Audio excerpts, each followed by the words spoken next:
A had become a zombie during the apocalypse, a completely normal zombie. To increase his chances of survival, A decided he would become even stronger, getting a body he could have never had in life. And with that, he ended up becoming the king of all the undead.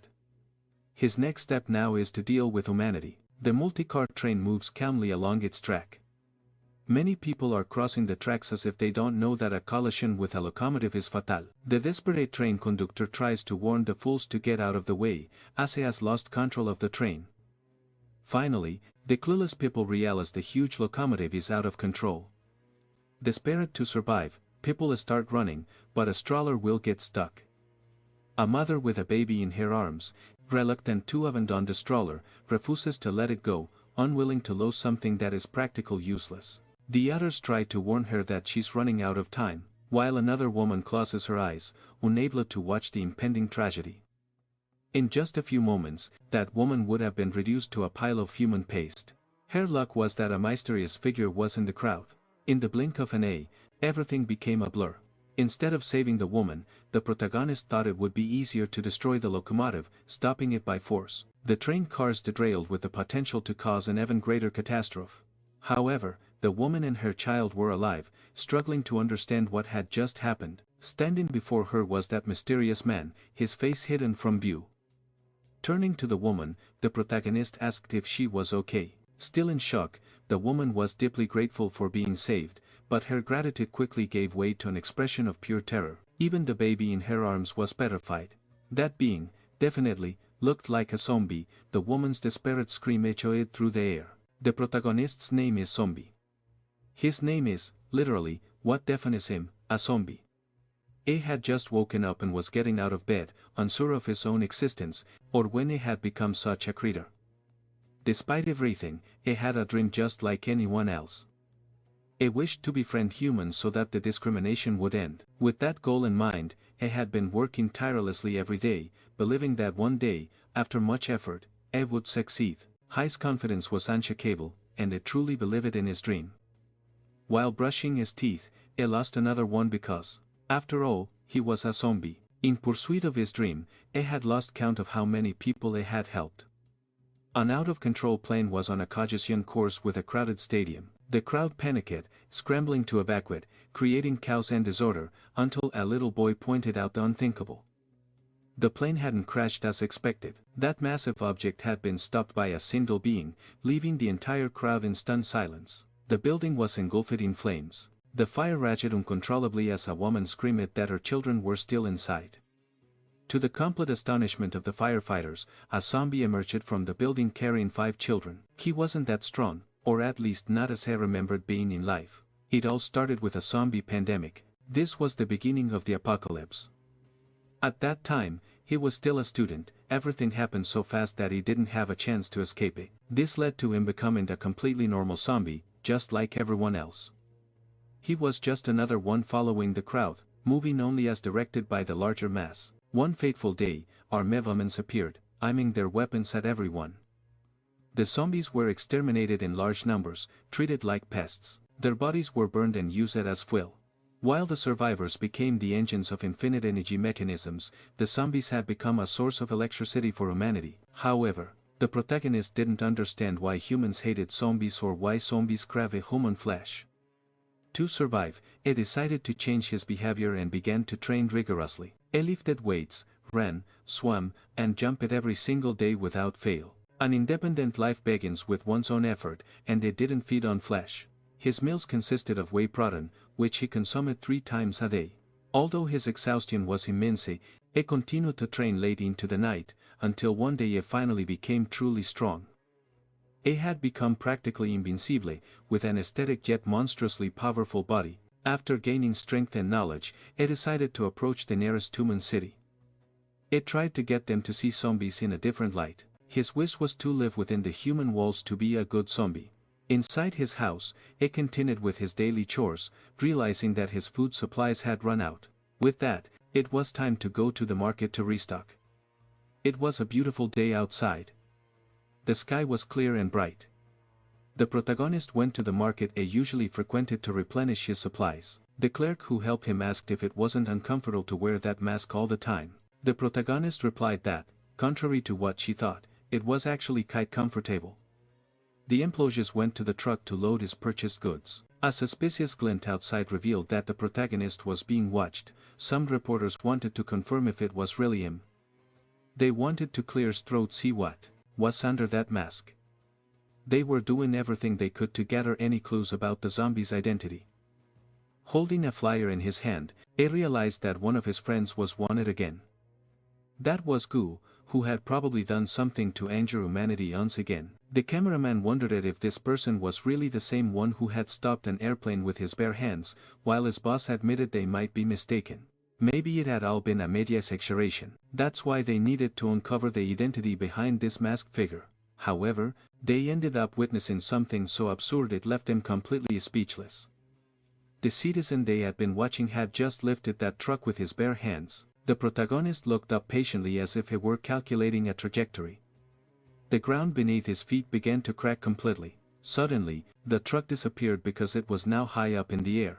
It was such an incredible sight that the reporters couldn't comprehend what had just happened, and in fact, it was such a powerful jump that the protagonist had managed to reach orbit. Far from there, a heavily guarded fence stood with clear warnings that passage was strictly forbidden. On the other side of the fence, several erratic zombies were wandering aimlessly. In their own language, a little girl told her mother she was hungry. The mother told the little one to hold on a bit longer. Apparently, zombies were capable of reproducing. Don't ask how. Illuminated by the moonlight, the powerful zombie crashed down in the middle of the devastated city. On his back was a truck completely full of supplies. The vehicle was carefully placed on the ground. This brought joy to the zombies who realized their king had returned. A child asked why it didn't just drive the truck like humans do. Unfortunately, it didn't have a driver's license, so it had to do things this way. This was a city he himself had conquered far from the human villages, where the zombies fed on eggs to avoid attacking people. Turning to the child, he asked where Gu and the others were. The little one said they were all in the Hado lounge. The protagonist headed to the location to meet with these creators. Everyone present was of an extremely high threat level. The mere gathering of such powerful beings was a calamity in itself. Even more absurd was the fact that they all greeted the protagonist as their supreme majesty. Handing the flyer to one of his subordinates, he informed them that Gu was being hunted again by humans. The powerful creature apologized, saying that he always lost control whenever he saw a human. The protagonist walked over to a sofa and took a seat. One of his subordinates reported that their numbers were growing, but to stay hidden from humans, they had already relocated several times.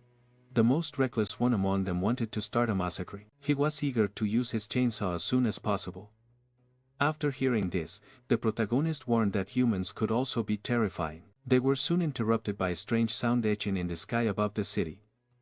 The noise was coming from an airship approaching at high speed. Inside was a woman with two exceptionally well-bred twins. You could see their health and good upbringing just by looking at them. The woman stood inside the airship, radiating confidence, as if she were the true protagonist of this story. She seemed to be analyzing data on a massive screen, reviewing the details of the current mission. Her staff assured the president that everything was in order, clear and stable with no signs of interference. The team was ready for deployment. The payload had also been checked, a nuclear weapon set to detonate 20 minutes after activation. The protagonist noticed the unusual approach of the humans. High above, inside the aircraft, the powerful president crossed her arms, hugging her twins. She could hardly wait for the zombies to experience the devastating power of her nuclear weapon. She hated them all. As the aircraft drew closer, the sound of its engines became more deafening. One of the creators alerted the others that humans were responsible for the noise. He wanted his leader's permission to eliminate them all, but the protagonist ordered that the priority was to evacuate the citizens. His subordinate had to hold back. He lost control way too easily. Faced with this crisis, the responsibility of handling everything fell on him. Inside the aircraft, the president tried to communicate with the ground team. She informed the soldiers they had 20 minutes to rescue the remaining civilians and evacuate the area. Repeating the order, the squad confirmed they understood. At one of the aircraft's exits stood Marshall, one of humanity's greatest heroes, responsible for intercepting any powerful zombies that might appear. Dressed in impressive armor and wielding a formidable sword, he patiently waited for the action. He assured the president that she could leave everything to him. If any strong zombie showed up, it would slice it up without hesitation. On the ground, the mass of creatures was doing its best to keep fleeing. Elsewhere, they were being watched by a mysterious long-haired man. A strange-looking guy informed his superior, Phi, that the people from the extraordinary academy had found their zombies. A wonderful situation, because now they could play with these people. Pressing a button, a cage full of human prisoners appeared. They were released into the middle of the zombie horde. The ground team detected human life signs and began to prepare to move to that location. Properly position it with their machine guns, they opened fire. Against security protocol, a girl had taken off her protective helmet, and not yet that the zombie refused to die. The poor zombie boy closed his eyes in terror, convinced Phi was about to be killed once again. But standing in front of him was the great protagonist, whose sheer power was so overwhelming that even normal clothes became bulletproof just by him wearing them. A more determined soldier, reluctant to believe in the existence of invulnerable zombies, decided it was time to let his bazooka sing the song of its people. It unleashed a devastating blast of firepower at the creature. A massive explosion erupted exactly as the soldiers expected, and some thick smoke filled the air. One soldier approached his superior, suggesting that maybe this wasn't an ordinary zombie, but an extraordinary individual, known for saving people. He was famous for always wearing an incredibly realistic mask that made him look like a zombie. Now the soldier was completely terrified, realizing he might have attacked the wrong person. When the smoke cleared, the protagonist emerged completely unharmed from everything that had happened so far. Inside the aircraft, the president continued to analyze the conflict data. She informed Marshall that a powerful zombie had appeared in the combat zone. The warrior immediately requested to handle the situation personally. Without any protective gear, he launched himself from the aircraft, diving straight into the battle. Meanwhile, elsewhere, those Mr. Figures continued to watch the events unfold. They noticed that almost all the people had already been saved. Perhaps they had underestimated their opponents. The long-haired man then declared it was time to make things more interesting. Immediately, the young man with a rat-like face understood exactly what they were about to do. In the middle of the zombie horde, they activated something that began to alter one of them.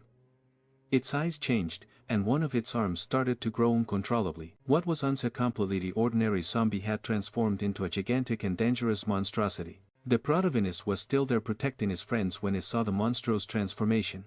As the creature roared wildly, the armored man rushed onto the battlefield. The ground squad received an alert about the appearance of a boss-level zombie. With that information, they immediately mobilized toward the new threat.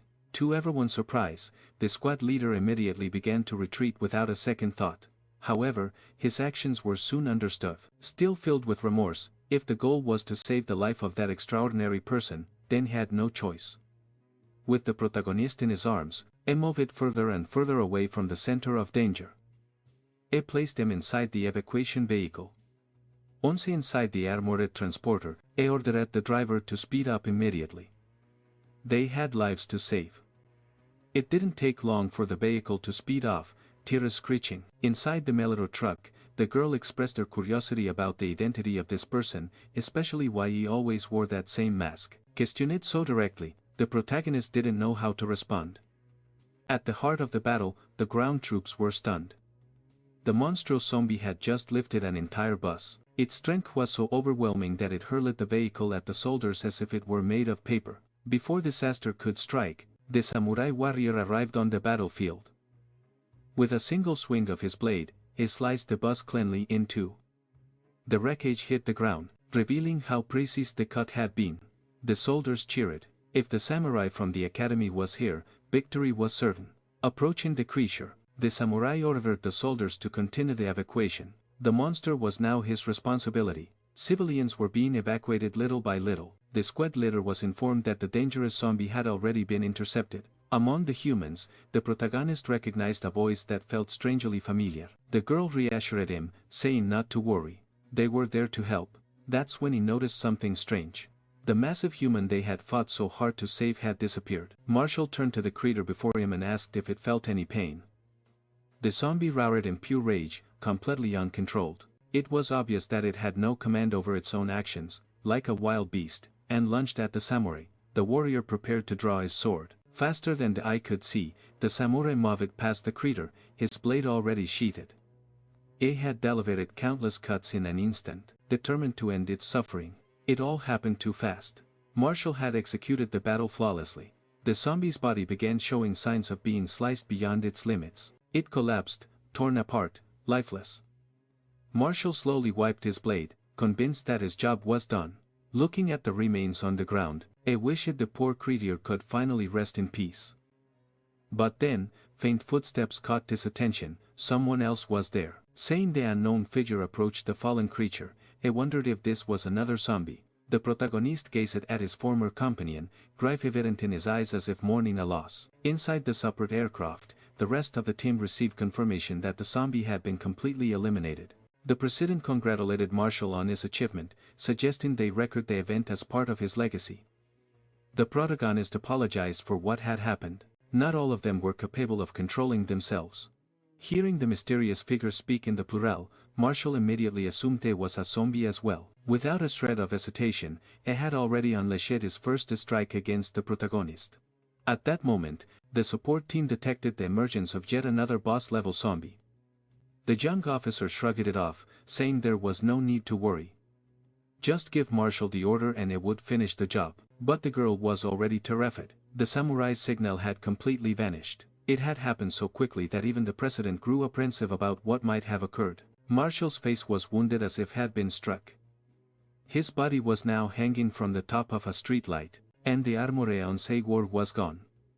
His life signals were faint. He had suffered severe damage. The situation was becoming dire for the humans as the evacuation had not yet been completed. Looking at the unfolding crisis, the president grew deeply and genuinely enraged. Someone needed to take action to prevent the worst from happening. Shocking her entire team, she descended from the aircraft, heading straight into the battle. Her team, alarmed, called out that she was being reckless. She couldn't just go down there all alone. She was already preparing her first strike, determined to gouge this creator's strength for herself.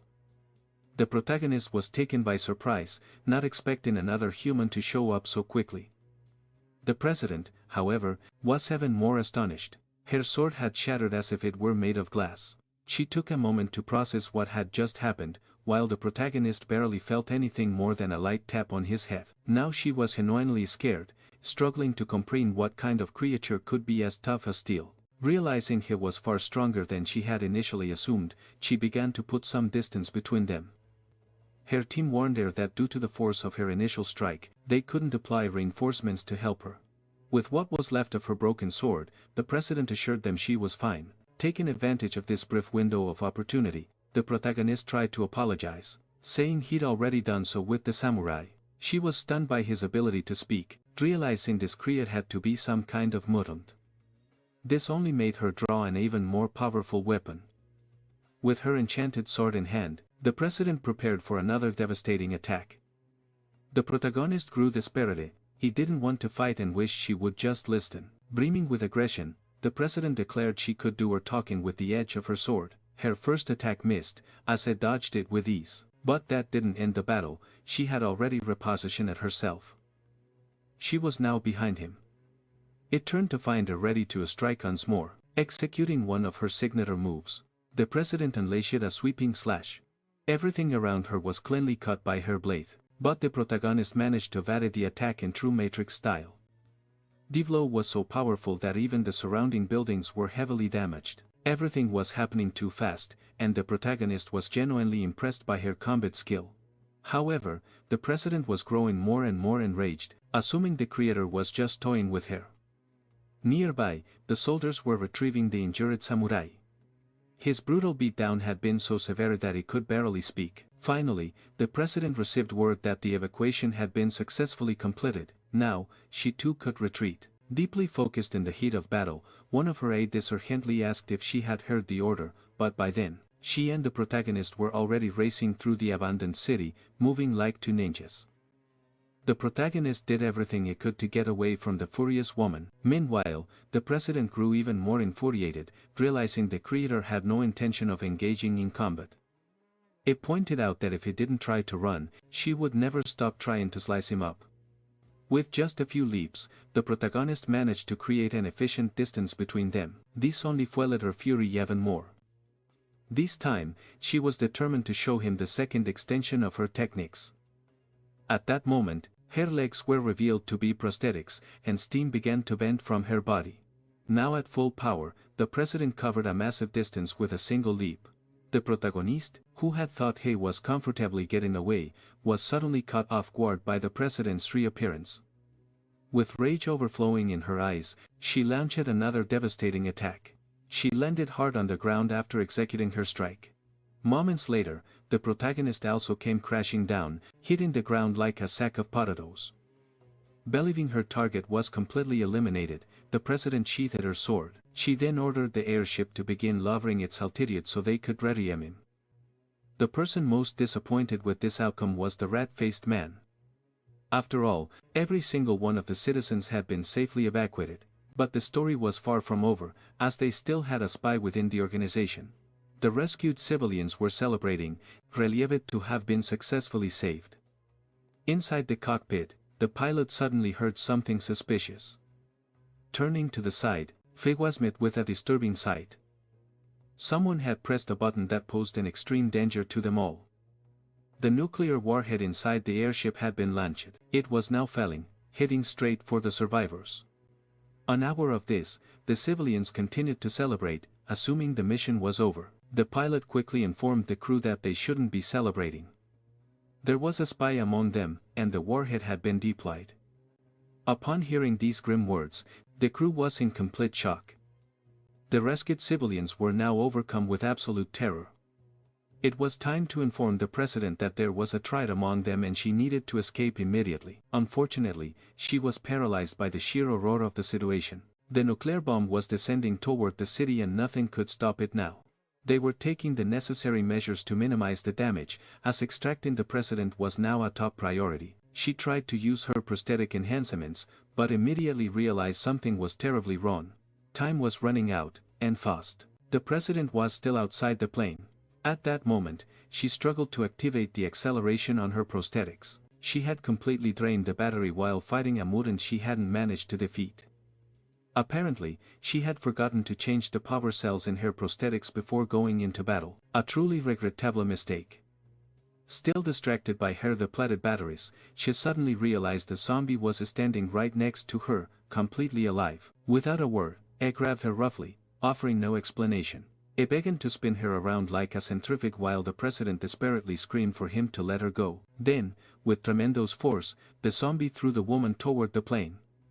She crashed into the cargo bay, landing safely inside. Now, with her crew by her side and secreted inside the plane, it was time to escape immediately. Realizing what the mutant had just done for her, the president was suddenly overcome with anguish. Meanwhile, the nuclear warhead continued its descent toward the abandoned city. The protagonist remained calm and confident, patiently waiting for its approach. Once again, gathering a considerable amount of his strength, he shattered the ground beneath his feet. Launching himself into the sky with a powerful leap, he soared toward the ballistic missile.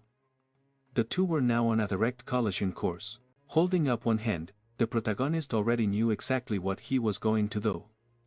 As if it were nothing more than a simple baseball, he caught the projectile with a single hand. A feat so incomprehensible that those who witnessed it were left speechless.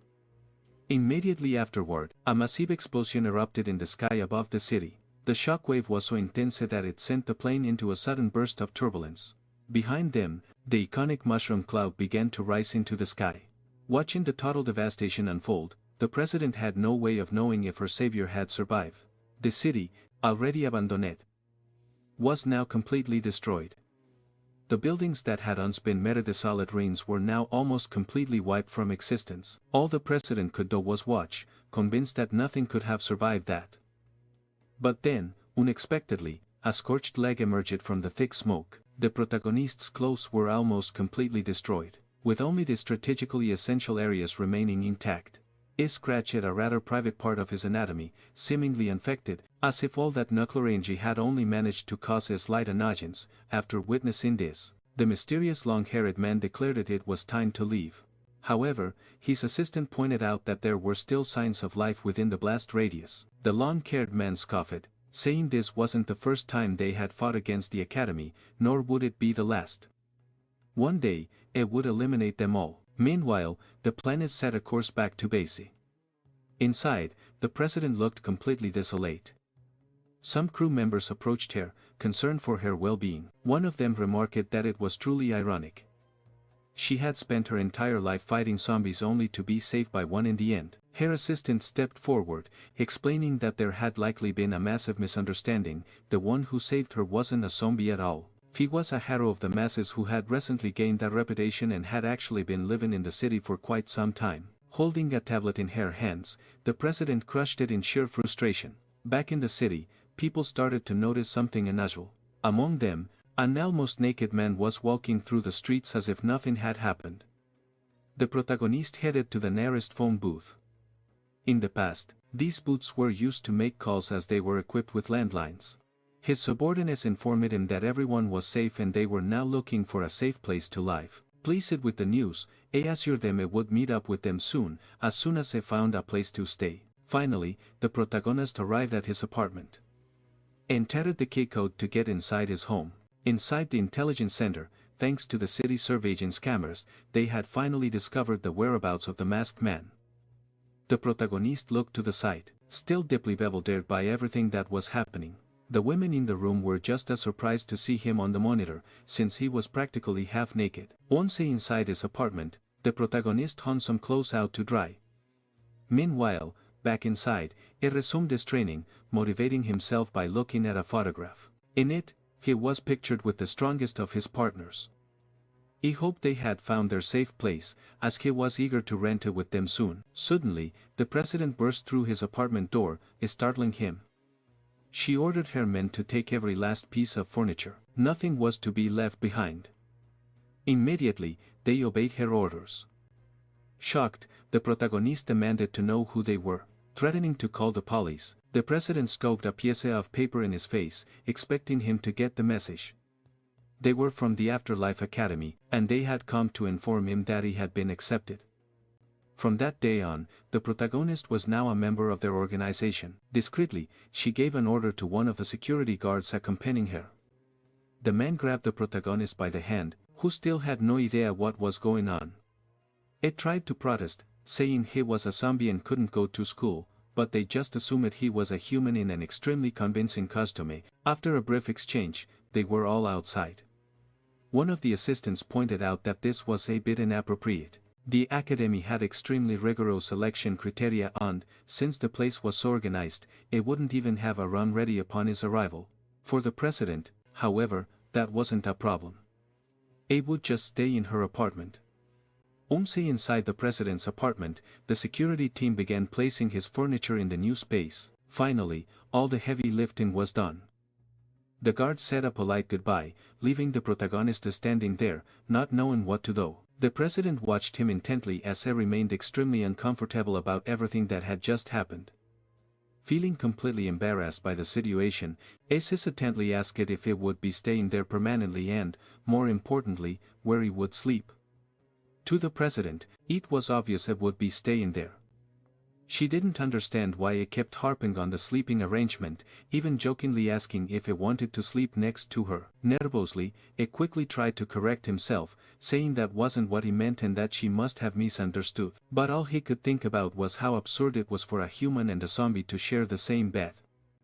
Sensing his discomfort, the powerful president assured him he would sleep in the guest room. After that clarification, he tried once more to explain his identity, insisting that he was actually a zombie.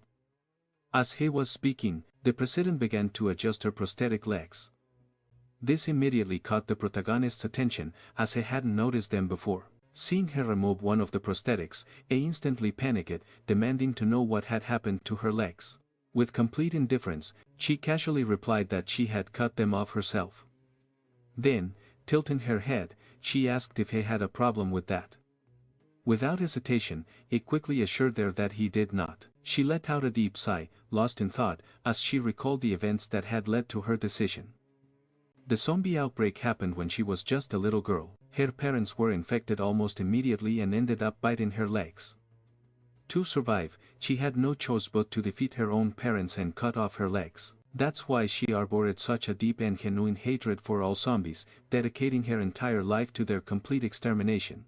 After this brief, but grim explanation, the protagonist began to sweat nervously, realizing it would be best to avoid certain topics. Noticing that she had interrupted something he was saying earlier, she asked him what it was about. He brushed it off, saying it was nothing, just nonsense, and that it was better if she hadn't heard it. Quickly changing the subject, he asked about this Afterlife Academy. Violet, the president, explained that it was an organization specializing in perfecting ways to fight zombies. It had existed for over 1,000 years, founded 2 centuries after the first outbreak of the zombie pandemic. Its sole purpose was to fight the creatures, and over the centuries, it had produced countless talents. The protagonist's memories weren't clear, but he was sure he had become a zombie during the first outbreak. Pondering the matter, he realized he'd been a zombie for almost a millennium. Violet told him to be ready for the next day. She had used her connections to get him enlisted immediately. His expression exuded distrust more than anything. He wanted to avoid showing up, but Violet warned him not to even think about running away. This was no ordinary organization, an escape would trigger a full-scale investigation into his identity. Finally, she revealed her name, Violet. She also mentioned that a girl named Dawn would escort him to the academy the next day and that they already knew each other. Intrigued by this, the protagonist insisted they didn't know anyone named Dawn. Just then, a familiar hair color appeared in the distance, accompanied by some slightly revealing clothes. Dawn politely greeted the new student while the protagonist remained worried about the whole situation. He stared at her, unable to recognize her at all. This only made her irritation more obvious. He had forgotten everything that happened inside the armored vehicle. The truth was, he remembered perfectly well, but in his memories, she had been much smaller. Hearing this, Dawn had to try very hard not to think her future partner was a complete idiot. She urged him to hurry. It was almost time for the entrance exam. The two of them walked up the stairs leading to a plaza in front of the academy. He didn't know he'd have to take a test. Dawn assured him it was necessary to test the students' physical abilities and their zombie exterminating skills. She used an old world record for the 100-meter dash as an example. To be accepted into the academy, one had to run at least faster than that record. Now, the name Afterlife Academy made more sense. Dawn figured he should have already realized this was a place for extraordinary individuals. In the protagonist's mind, the place was probably full of lunatics. This academy was just a glorified madhouse. There were welcome banners everywhere, and a huge crowd of students had gathered to take the exam. Looking closer, everything seemed really dangerous. Since there were so many people, Dawn had to get on her partner's shoulders to get a better view. An angry man, possibly because he was bald, yelled at her to shut up and that trash like them should stay away. As they argued, the protagonist wondered if someone capable of holding up an entire plane should even be taking the test. But it wasn't that simple. Many people there were capable of feats like that. Not to mention, there was one small detail. Almost no one at the academy watched the TV news. A man with a wooden leg started walking up the stairs, asking everyone to calm down. Clearing his throat, he spoke into the microphone. Welcoming everyone, he announced that it would be the examiner for the day. His name was Chin, and he was the chairman of the sports department. The academy had existed for 800 years, and many great talents had joined its ranks. In the old days, its founders could split entire mountains in half. Today, however, he didn't expect the candidates to do the same. In the middle of the crowd, someone called out to Chairman Chen. It was none other than our beloved protagonist, timidly raising his hand to ask a question. He asked nervously, what would happen if a zombie was inside the academy? The answer was simple. It would be completely dismembered and its body hunt from the academy gates after being neutralized. The protagonist didn't get that last part. What did neutralized mean? Professor Chen clarified that it would separate the zombie's smaller head from its larger body. Just imagining such suffering made the protagonist freeze in horror. Finally, the exams began, starting with the 100-meter dash. The students took their positions, waiting for the referee's signal. The examiner fired the starting pistol, signaling the beginning of the race. The wind caused by the students' movement was so powerful it distorted the referee's facial features. Among them was an exceptionally fast student who was clearly leading the race. The guy moved like lightning, finishing in just 3 seconds. As he crossed the finish line, he had to make a considerable effort to slow down, tearing up the ground in the process, while the protagonist ran as discreetly as possible. Next up was the marksmanship exam, where they had to hit designated targets. Shooting was considered the most basic survival skill in this zombie-infested world. Somehow, the protagonist found himself dragged into the evaluation despite not knowing how they'd ended up in this mess. Getting ready to aim, he observed his classmates' techniques. Dawn demonstrated incredible expertise with weapons, showing a skill far above the average level. She threw several knives toward the targets. Each blade found its mark, slicing through the heads with extreme precision as if guided by an unseen force. After achieving such a flawless result, she flashed a small smile. She had passed the exam with flying colors. Meanwhile, the protagonist was struggling to figure out how to properly use a firearm. He couldn't help but notice how energetic the other examiners were, and he felt a growing sense of unease. He had to remember Director Chen's words. After all, he was almost certainly the only zombie in the entire city. The next test was a simple throwing event. Candidates had to throw objects at least 80 meters to pass, while a 100 meters or more would place them in the top tier. The first few candidates stepped up to throw. This test proved to be more difficult than the others, and some started to fail. The director called up the next group. The protagonist found himself stuck between these lunatics. To avoid drawing too much attention, he carefully controlled his own strength. While he was completing the tests, Director Chen was analyzing the protagonist's stats, noticing that he was only doing the bare minimum to pass. However, he had received a direct message from Violet. She had assured him that this kid was incredibly strong. Knowing the president's word, Director Chen was sure this guy had to be phenomenal. The only explanation for his mediocre results was that he was deliberately pretending to be weak. One of the candidates stepped forward for the final test, ready to throw a spear. He threw it with the force of a projectile, and the spear cut through the sky like a bullet. It traveled at an incredible speed toward its target. Unfortunately, it hit the training dummy in a very fragile and delicate part of its anatomy. Seeing that scene only made the protagonist more anxious about being found out. The force of the throw was so immense that the spear dragged several dummies along with it. They all ended up impaled against a traffic sign in the city center. People who had no idea this was part of an exam were stunned by the sudden appearance of flying training dummies. Even Director Chen was impressed. This candidate's spear had traveled an astonishing 32 kilometers. That performance was definitely enough to qualify. Now it was the protagonist's turn. As he approached the testing area, the promising candidate who had just thrown his spear tried to intimidate him. The protagonist calmly picked up the spear. He looked up, mentally preparing for his throw.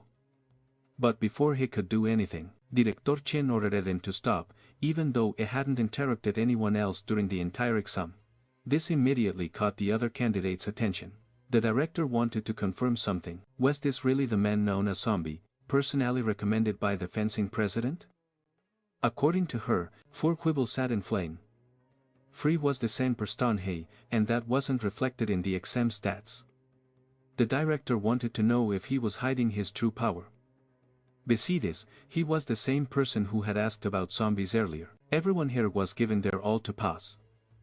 So the director wanted to know if he was given it his all too. Panicking under the scrutiny, the protagonist desperately tried to convince them that he was definitely a person. Absolutely, without a doubt, a real human being. If that were true, then the director ordered him to show his full potential. He didn't need to surpass 32 kilometers. If he could throw at least 10% of that, he would qualify. If he failed, the director would assume he had deceived the president, which would make him a suspected spy, one who would be severely punished. Terrified, the protagonist started to think. He was still afraid of humans. After all, he had spent centuries running from them, and never wanted to be enslaved again. But had lived for so long with a clear goal in mind. They resolved to throw the spear as far as he possibly could. Because of this unusual interaction with the director, all eyes were on him. For the first time during the entire exam, he focused seriously. He remembered the suffering of his strength training. The pain of the bench press, the agony of countless failed bicep curls. The raw power inside his body began to build up so intensely that the ground beneath him started to crack. Then he threw the spear. A massive shockwave erupted from the force, sending a wave of intimidacy through the other candidates. His throw was so powerful that it destroyed a satellite in Earth's orbit. If it weren't for the moon acting as a barrier, the spear would have continued traveling into deep space. The sheer force of his throw violently launched multiple candidates across the field. The ground beneath them had been completely destroyed. Faced with such an overwhelming display of brute force, even Director Chen was left completely speechless. The fact was, if one could see the moon in greater detail, they would notice the damage left by the spear. All of this was caused by just a tiny fraction of the protagonist's power. In the wake of the shockwave, the other examiners started falling from the sky, as if it were raining failures. The protagonist needed a moment to recover, even his facile expression had changed from the sheer intensity of what had just happened. He stared at the moon, still fixed in the sky, certain that his spear had followed a direct path toward it. Finally, he returned to his usual demeanor. Around him, everyone remained completely stunned. Dawn approached him, excited about his results. Even the director was left speechless. She wanted to know how far the spear might have gone, but he couldn't answer. He had simply done his best. Meanwhile, in space, the piece broken off from the moon was now a drifting asteroid, floating aimlessly between the Earth and its satellite. He wasn't happy about the situation. Now that he had officially qualified, the protagonist hoped they could finally go home. Dawn, however, thought that was ridiculous. With that kind of power, he could become president someday. Completely thrilled by his potential, she asked if he had any idea how much power a president could wield. Pondering this, he realized he knew nothing about human society. The most direct example was Violet herself. Her authority allowed her to command a massive army, granting her access to even nuclear weapons. Not only that, but she was the ultimate authority over a city of 30 million people. Although there was technically an elected official, he was just a secretary. The real ruler was her. The protagonist tried to mention that he already had his own city, but Dawn completely ignored him, dragging him off to another location. They had now arrived at the biotechnology department, the place where special weapons were made, also known as the logistics department. As they walked through the facility, something peculiar caught the protagonist's eye. In front of him was a small photograph of what looked like a happy family. The photo belonged to Professor Jaime, who was presumed dead. He was the former head of this department. After losing his wife, he had become obsessed with crazy experiments, the kind that involved both humans and zombies. Because of this, he had been fired for going completely insane. Just then, a woman with glasses greeted them, asking if they were new students and if they had passed the academy's entrance exam. And, indeed, they had both been officially admitted. Zombie wanted to know who this woman was. Dawn explained that she was Professor Jaime's adopted daughter and was now the current head of the biotechnology department. Inviting them to sit, she asked what kind of equipment they would need. With a twinkle in her eye, Dawn eagerly asked for something that would let her carry even more weapons. Her childish imagination suggested a skirt that could hide a huge machine gun. In short, she would be joining the gunners group. Then, the scientist turned to the protagonist, wanting to know what he wanted. But after asking the question, she received no answer. Revealing his very low self-esteem, the zombie timidly asked if she had really been talking to him. Getting a better look at his face, the woman suddenly turned pale with terror. She immediately realized he was a zombie. Dawn, still smiling, brushed it off, insisting it was just a very convincing mask. The scientist, now completely alarmed, asked if Dawn was stupid or actively choosing to ignore the reality. That was clearly a zombie. At this point, the zombie was already trembling with fear. Dawn insisted she wasn't lying. She had seen part of his face during the last exam. Now, a little calmer, the scientist hesitated. If he really were a zombie, wouldn't they have attacked someone by now? Still, she repeated her question. What kind of gear did he want? After thinking for a moment, he confirmed that every time he used his strength, he always ended up going home naked. So, his request was simple. He wanted clothes that would never tear, an unusual request, which made the scientist pause to think. She jotted down the requests. A girl who wanted to carry more weapons and a zombie who simply didn't want to end up naked. Meanwhile, in the reserved fencing area, a group was gathered, deep in thought. Among them was Marshall, who had been completely annihilated by the protagonist. A woman was lying on a bench, a book covering her face, waiting to hear the report. The samurai explained that his opponent was truly powerful. The moment he attacked, his vision went completely black, and in the next second, his body was already hanging from a lamppost. The woman wanted to know if their division's president would be able to defeat this creature. Without hesitation, the samurai admitted that this being was even stronger than their own president. Finally, the woman sat up, slamming her book on the table. She wanted to know the name of the person who had defeated him. A blue-haired woman landed in, listening intently to the answer. After hearing it, she dismissed him, saying he was free to go. Her name was Jan Lankani and she was the president of the Sword Division. There was a fierce rivalry between the Sword Division and the Blade Division. As he left, the samurai wished her a good day. During theory class, the students were learning about the habits of zombies. They discovered that zombies also like to eat eggs and that this knowledge could be used to set traps. Zombie seemed to be a very dedicated student, diligently taking notice on everything he heard. Dawn got curious about what he was writing and asked him what he was doing. It told her it wanted to share this knowledge with his family. Of all the things it could have said, this was definitely not what she expected. Suddenly, a loud announcement echoed throughout the school, summoning everyone to the gym immediately. Dawn found this sudden assembly strange. It hadn't been long since they last gathered. Slowly, the students began to fill the center of the gym. They just wanted to know what was going on. As they casually ate ice cream, Violet ordered them to be quiet. Meanwhile, Dawn was amazed that her partner could still eat with a mask on. It tried to explain how it was possible, but as was talking, a group of individuals began to approach. The blue-haired girl watched the protagonist from a distance. Facet, since he had already fallen in battle before, she figured it couldn't be that strong. She asked if she should go over and test this guy. Her president gave her approval. Immediately, she unsheathed her sword. But before anything could happen, a new group of individuals entered the gym. At the front was the chief, followed by an army of robots. His mere presence was enough to make all the students start moving. Dawn quickly ordered her partner to stop staring and bow. This was the mechanical life department. As the machines filled the room, everyone bowed in silence. The presidents exchanged brief glances.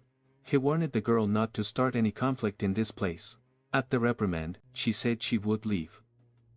But as she walked away, she asked if they still planned to test the guy's skills somehow. However, there was a quick change of plans. The chief was much more important than this guy, and she only respected the truly strong. The chief approached Violet, acknowledging that she had been working hard, but she simply replied that it was just her job. Zombie wondered if something was going on between the two of them. The atmosphere had completely changed. Looking at his partner, he asked if the chief was really such a powerful figure. Dawn was then reminded of Professor Jaime, the man who had been exiled from the academy. The chief was an upgraded version of a modern human, the masterpiece of that mad professor, the only one out of thousands who survived brutal experiments. Now he ruled a city of 50 million people. And in 10 years of leadership, not a single zombie had appeared in his city. The mere sight of a single zombie here led to the violent cleansing of the entire area. Stepping onto the stage, the chief announced it would be brief. Although they were all newcomers, the academy needed help. The students listened in complete silence. Looking at one of his machines, he ordered a projection to be displayed immediately. From what appeared to be the eye on his face, a hologram of a seated person was projected. This was a spy they had captured months ago. Because of him, a nuclear disaster almost occurred. Zombie immediately seethed with rage. This was the man who had fired the nuclear weapon at him. Although the spy deserved to be punished, he possessed information too valuable to get rid of him. He was a loyal subordinate of Professor Jaime. The protagonist realized there was more than one enemy threatening humanity. Currently, the threat of zombies had diminished. The greatest danger to humanity was humanity itself. Clearly, there were still people who just wanted to watch the world burn. They had tried countless interrogation methods, but none had succeeded. Not even the senior students had been able to break him. So far, no method, no matter how cruel, had managed to make the spy talk. That's why the chief had turned to the newcomers. Any help would be welcome. Whoever managed to make him talk would be immediately promoted to the position of vice president. The newcomers lit up at the promise of power. A large crowd of them eagerly volunteered to interrogate the spy. Looking at them, the chief announced that the prisoner was in a room outside and wished them luck. 2 hours passed, and the situation remained unchanged. The newcomers had gotten creative, trying unorthodox interrogation methods. Violet watched with her hand on her face, unimpressed by their ineffective tactics. Dawn wondered if her new friend could make the prisoner talk. The truth was, if he wanted to, ZOMBI could make the man sing like a bird. Hearing those words didn't make Dawn doubt him. On the contrary, she was even more excited. Raising her hand, she caught the chief's attention, announcing that her friend had a way to make the spy talk. Since they had nothing to lose, the chief immediately directed them to the interrogation room. Although she was excited, Dawn found ZOMBI's sudden willingness strange. Until now, he had been trying to fly under the radar. ZOMBI's obedientes were always obedient, but for some reason, some have been losing control lately. Perhaps this year will provide some answers. Entered the room, coming face to face with the prisoner. On the other side, the spy wasn't surprised at all. He simply saw that another person had arrived. The protagonist approached him as the prisoner watched him cautiously. They stared at each other for a brief moment without saying a word. Assuming the academy had run out of interrogators, the spy made it clear that he would never betray his brother Faye. The moment he finished speaking, ZOMBI moved fast. In a split second, he made a small cut on the spy's arm. After enduring countless interrogation sessions, the spy had no idea what such a small wound could mean. He laughed hysterically. He wasn't afraid of anything. This was nothing more than a mosquito bite.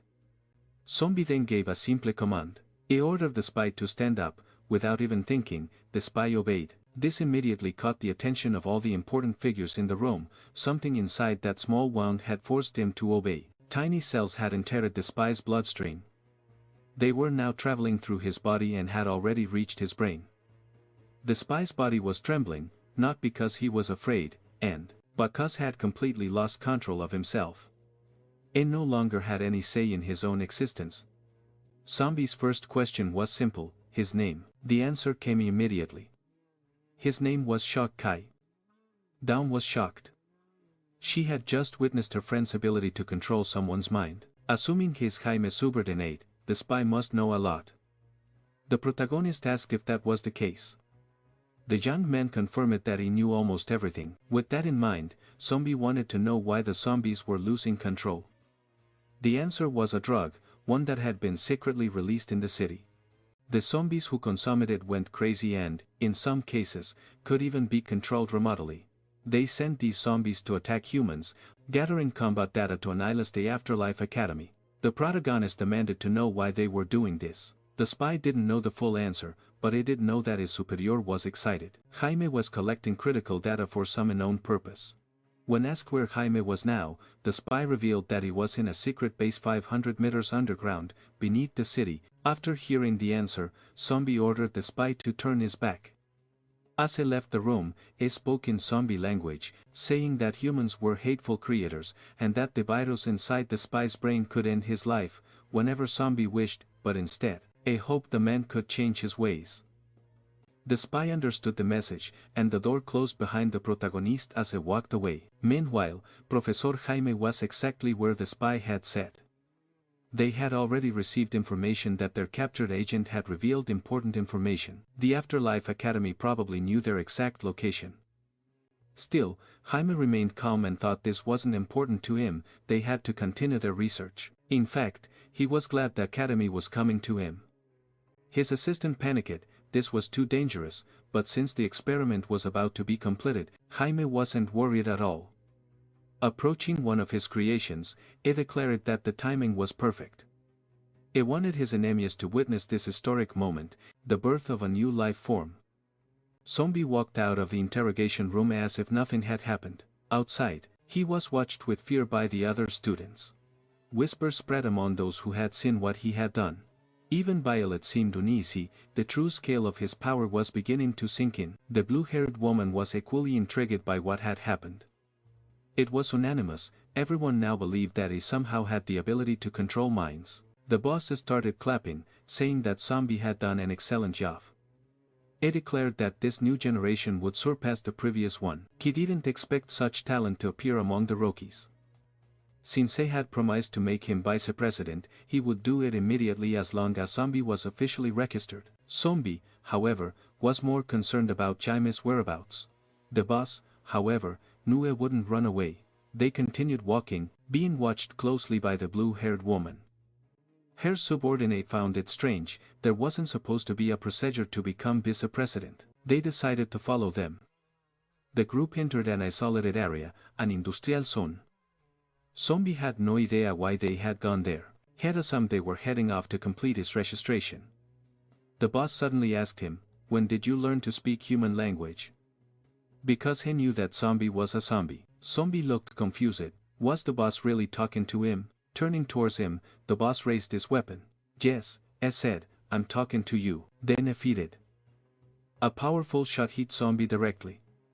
The blue-haired woman and her subordinate, watching in secret, were almost caught in the blast. By some miracle, they were unharmed.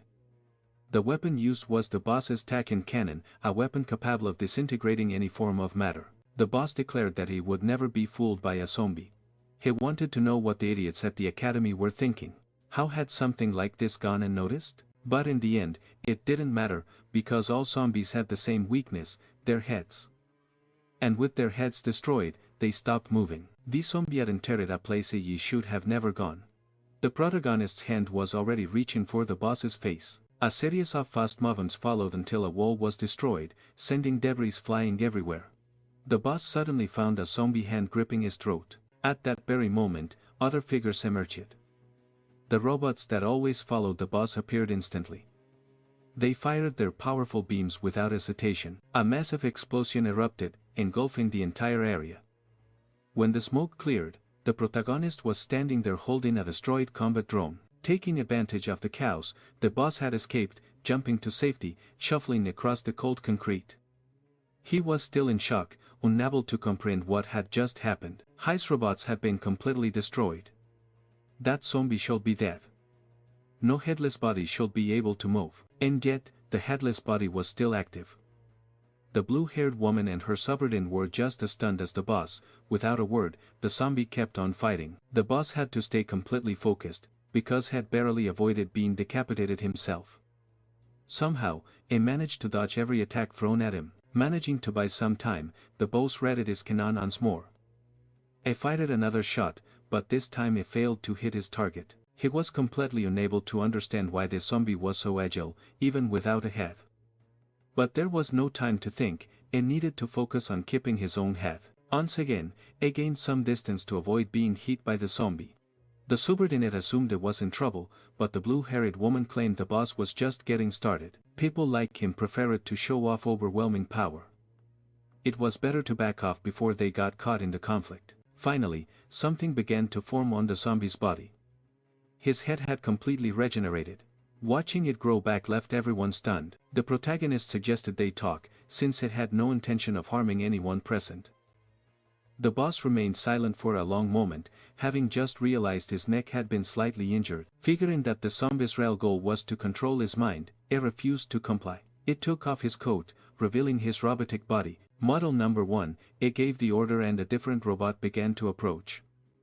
As it got closer, its parts separated and began to attach to him. A transformation was underway, and the protagonist could only watch. He didn't know what he was witnessing, but the boy on the rooftop was amazed. Now the boss was covered in sleek, high-tech armor. After all, he was a mechanical life form, and it wasn't in his nature to negotiate with zombies. As the first zombie to witness this form, the protagonist should feel honored. The boss was now faster and much more powerful, striking with devastating force. He positioned himself in the air to deliver a crushing blow to the protagonist. His attack was so overwhelming that he managed to send him flying. The blue-haired woman and her student were shocked by the intensity of the battle.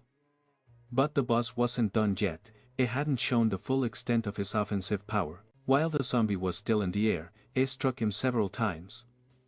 Each attack was precise and brutal, yet his opponent didn't even react to a single blow. This only made the boss even more confident, even though the zombie's body remained completely intact. This time, he hit hard enough to send his opponent crashing into the ground. His body slammed into the concrete like a soccer ball.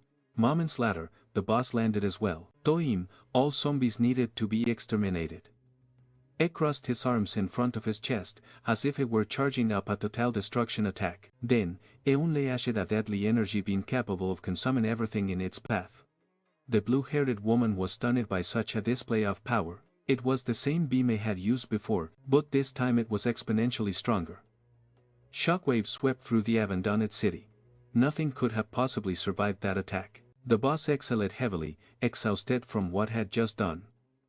He hoped this enemy was finally gone, but then he saw him casually walking in his direction. The boss couldn't believe it. This shouldn't be possible.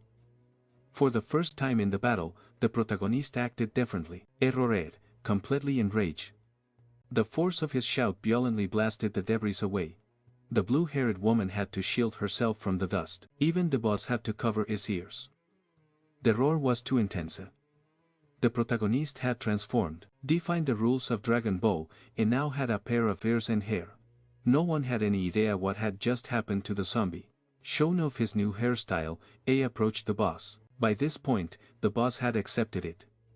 He had no idea what the being in front of him really was. The protagonist's skin tone was still the same, but his hair looked like something that had been popular in the early 2010s. Slowly, the dust began to settle, and in the sky above them, the clouds grew even darker. A huge swirl of clouds began to form. Dawn, looking out the window, noticed something was wrong. The blue-haired president's student was also worried. This wasn't normal at all. Inside the city, bystanders were confused. They didn't understand why the sky had suddenly darkened. It was the first time they'd ever seen anything like it. Back at the battle, the boss couldn't say a word. He was dealing with a bigger problem, one that had just occurred inside his briefs. The protagonist spoke. He had given this arrogant human several chances to settle things peacefully. Now he wanted to know something very specific. Did the boss have an intense desire to find out if there's life after death? His entire personality had changed. The blue-haired woman felt a deep sense of dread. She knew they had to leave immediately. The boss, despite his fear, refused to back down. Since the day he was born, he had never felt threatened by any living being, and there was no way some bad guy was going to be the first. Bracing himself, he dared the creature to try something.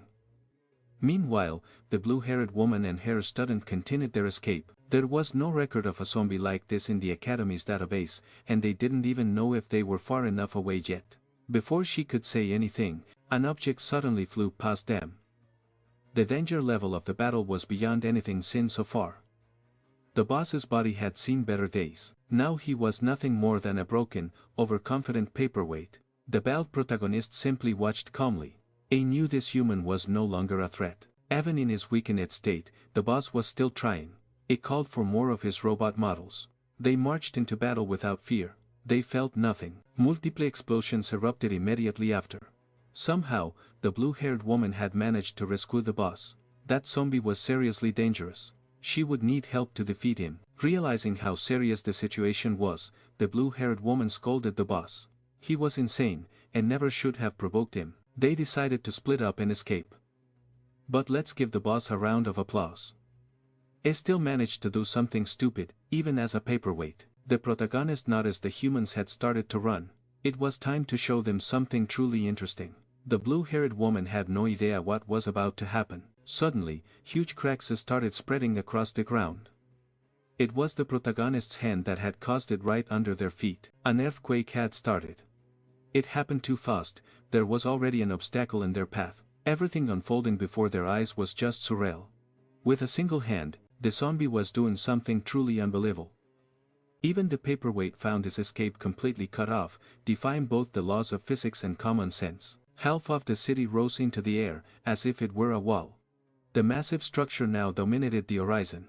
Inside the city, bystanders couldn't comprehend what they were seeing. Dawn realized it was as if the city itself was floating. Even though she was far from the battle, it was obvious that something extraordinary was happening. All of this was caused by the protagonist's sheer strength. With the human's escape completely blocked, it resumed his pursuit of the paperweight. Grabbing his face with one hand, it dragged him to the edge of the city. With the paperweight in his grasp, he asked, "Now, do you feel threatened?"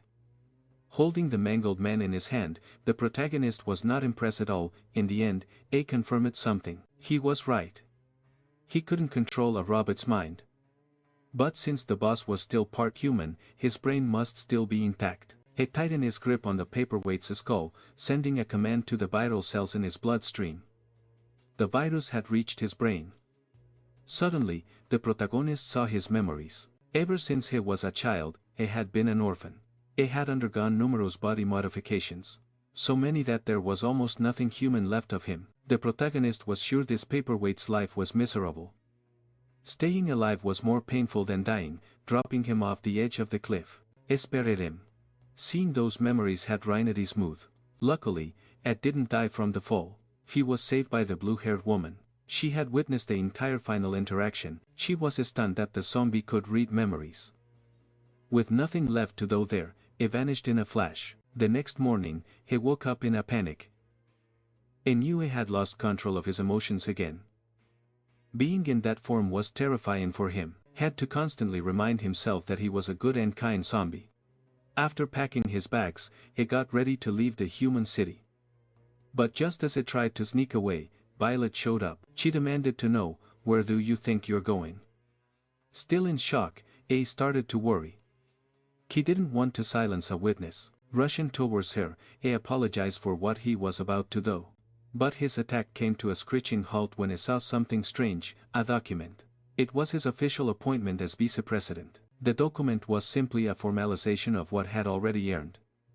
Holding the paper in his hands, A stood there, unable to comprehend the situation. He could hardly believe it was real. Was that really the chief's signature? Violet confirmed it. A immediately asked, "Did the chief say anything?" According to Violet, the only thing the chief said was, "The vice president is an excellent human being." As she left, she added, "I look forward to the day you become president. On that day, you will finally achieve what you set out to do." Inside a hospital room, the paperweight was slowly recovering. The blue-haired woman was frustrated by his decision, because now they had a zombie as a vice-president. But for the chief, that wasn't the issue. The creator's strength was necessary to capture Professor Jaime. Still, the woman remained cautious. What if the zombie lost control again? The chief didn't care. Instead, he asked, "Have you prepared everything?" Now there was only one objective, to completely eradicate Professor Jaime. On the ocean, several enormous warships were sailing. Meanwhile, at the zombie shelter, one of them was riling up the masses. They claimed that their king had been captured by humans. The king was their only pillar of support. They couldn't lose him like this. Slowly, more and more zombies began to agree with the idea of retaliation. Some of the other leaders just watched Barman's stupidity, but decided not to intervene because only the king could stop this. Meanwhile, the aircraft carrier continued on its course across the ocean. The chief gave an order to all personnel. "This is our only chance to capture Professor Jaime, whatever it takes." In an abandoned city, the protagonist was walking alongside Dawn. She was amazed by the place. Suddenly, a large regiment of soldiers approached. They stood before him and saluted. They were ready to receive orders from their new, all-powerful leader, the zombie vice president. They declared their loyalty. They were the 4th Division. From now on, they would only take orders from him. The poor zombie was left speechless. I never expected to have so much military power. That regiment alone not only had countless battle tanks, it was made up of 12,000 soldiers. Not believing they would obey any order, the protagonist asked what the soldier would do if he ordered him to end his own life. Without hesitation, the soldier immediately pulled out a grenade, declaring that the vice-president's orders were absolute. It had been an honor to serve him. The zombie panicked and quickly told him to stop. He had only been joking. He had to throw the grenade far away before he could finally breathe a sigh of relief. A side character with main character syndrome was struggling to accept the vice president's authority, assuming he must be weak. He couldn't understand why someone so frail was in charge of such a critical region. They introduced themselves as members of the Stainless Steel Academy. They had been sent to assist in the capture of the target. Dawn recognized them immediately. They were President Bang and Vice President Chewie. They looked incredibly strong. Meanwhile, on the aircraft carrier, a samurai was questioning his presence on this mission. He didn't understand why he had been deployed, or how a newcomer had been promoted to vice president. The blue-haired woman reminded him that he was sent to help, not to give his opinion. He needed to understand his place. Gang, however, was still confused. Why had they put a rookie in charge of such a strategic position? The chief replied nonchalantly, "If you don't believe in him, the rookie can beat you until you cry." Gang laughed, thinking it was a bluff. He was sure he was stronger than the chief. Inside his fortress, Professor Jaime observed a massive military mobilization. The city where he was hiding was completely surrounded by enemies. He authorized the release of the zombies. With just the push of a button, a horde of the undead advanced. A young man with glasses noticed something strange among them. One of the zombies was different. There were a lot of them, but they were no match for modern firearms. The overconfident side characters complained that the task was too easy. As they approached the fallen zombies, the protagonist noticed something. They didn't belong to his tribe. Dawn, standing beside him, pretended she hadn't heard anything.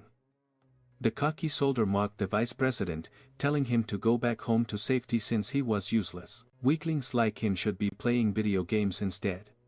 That comment irritated the protagonist, but before A could react, they were suddenly interrupted by the arrival of a powerful zombie.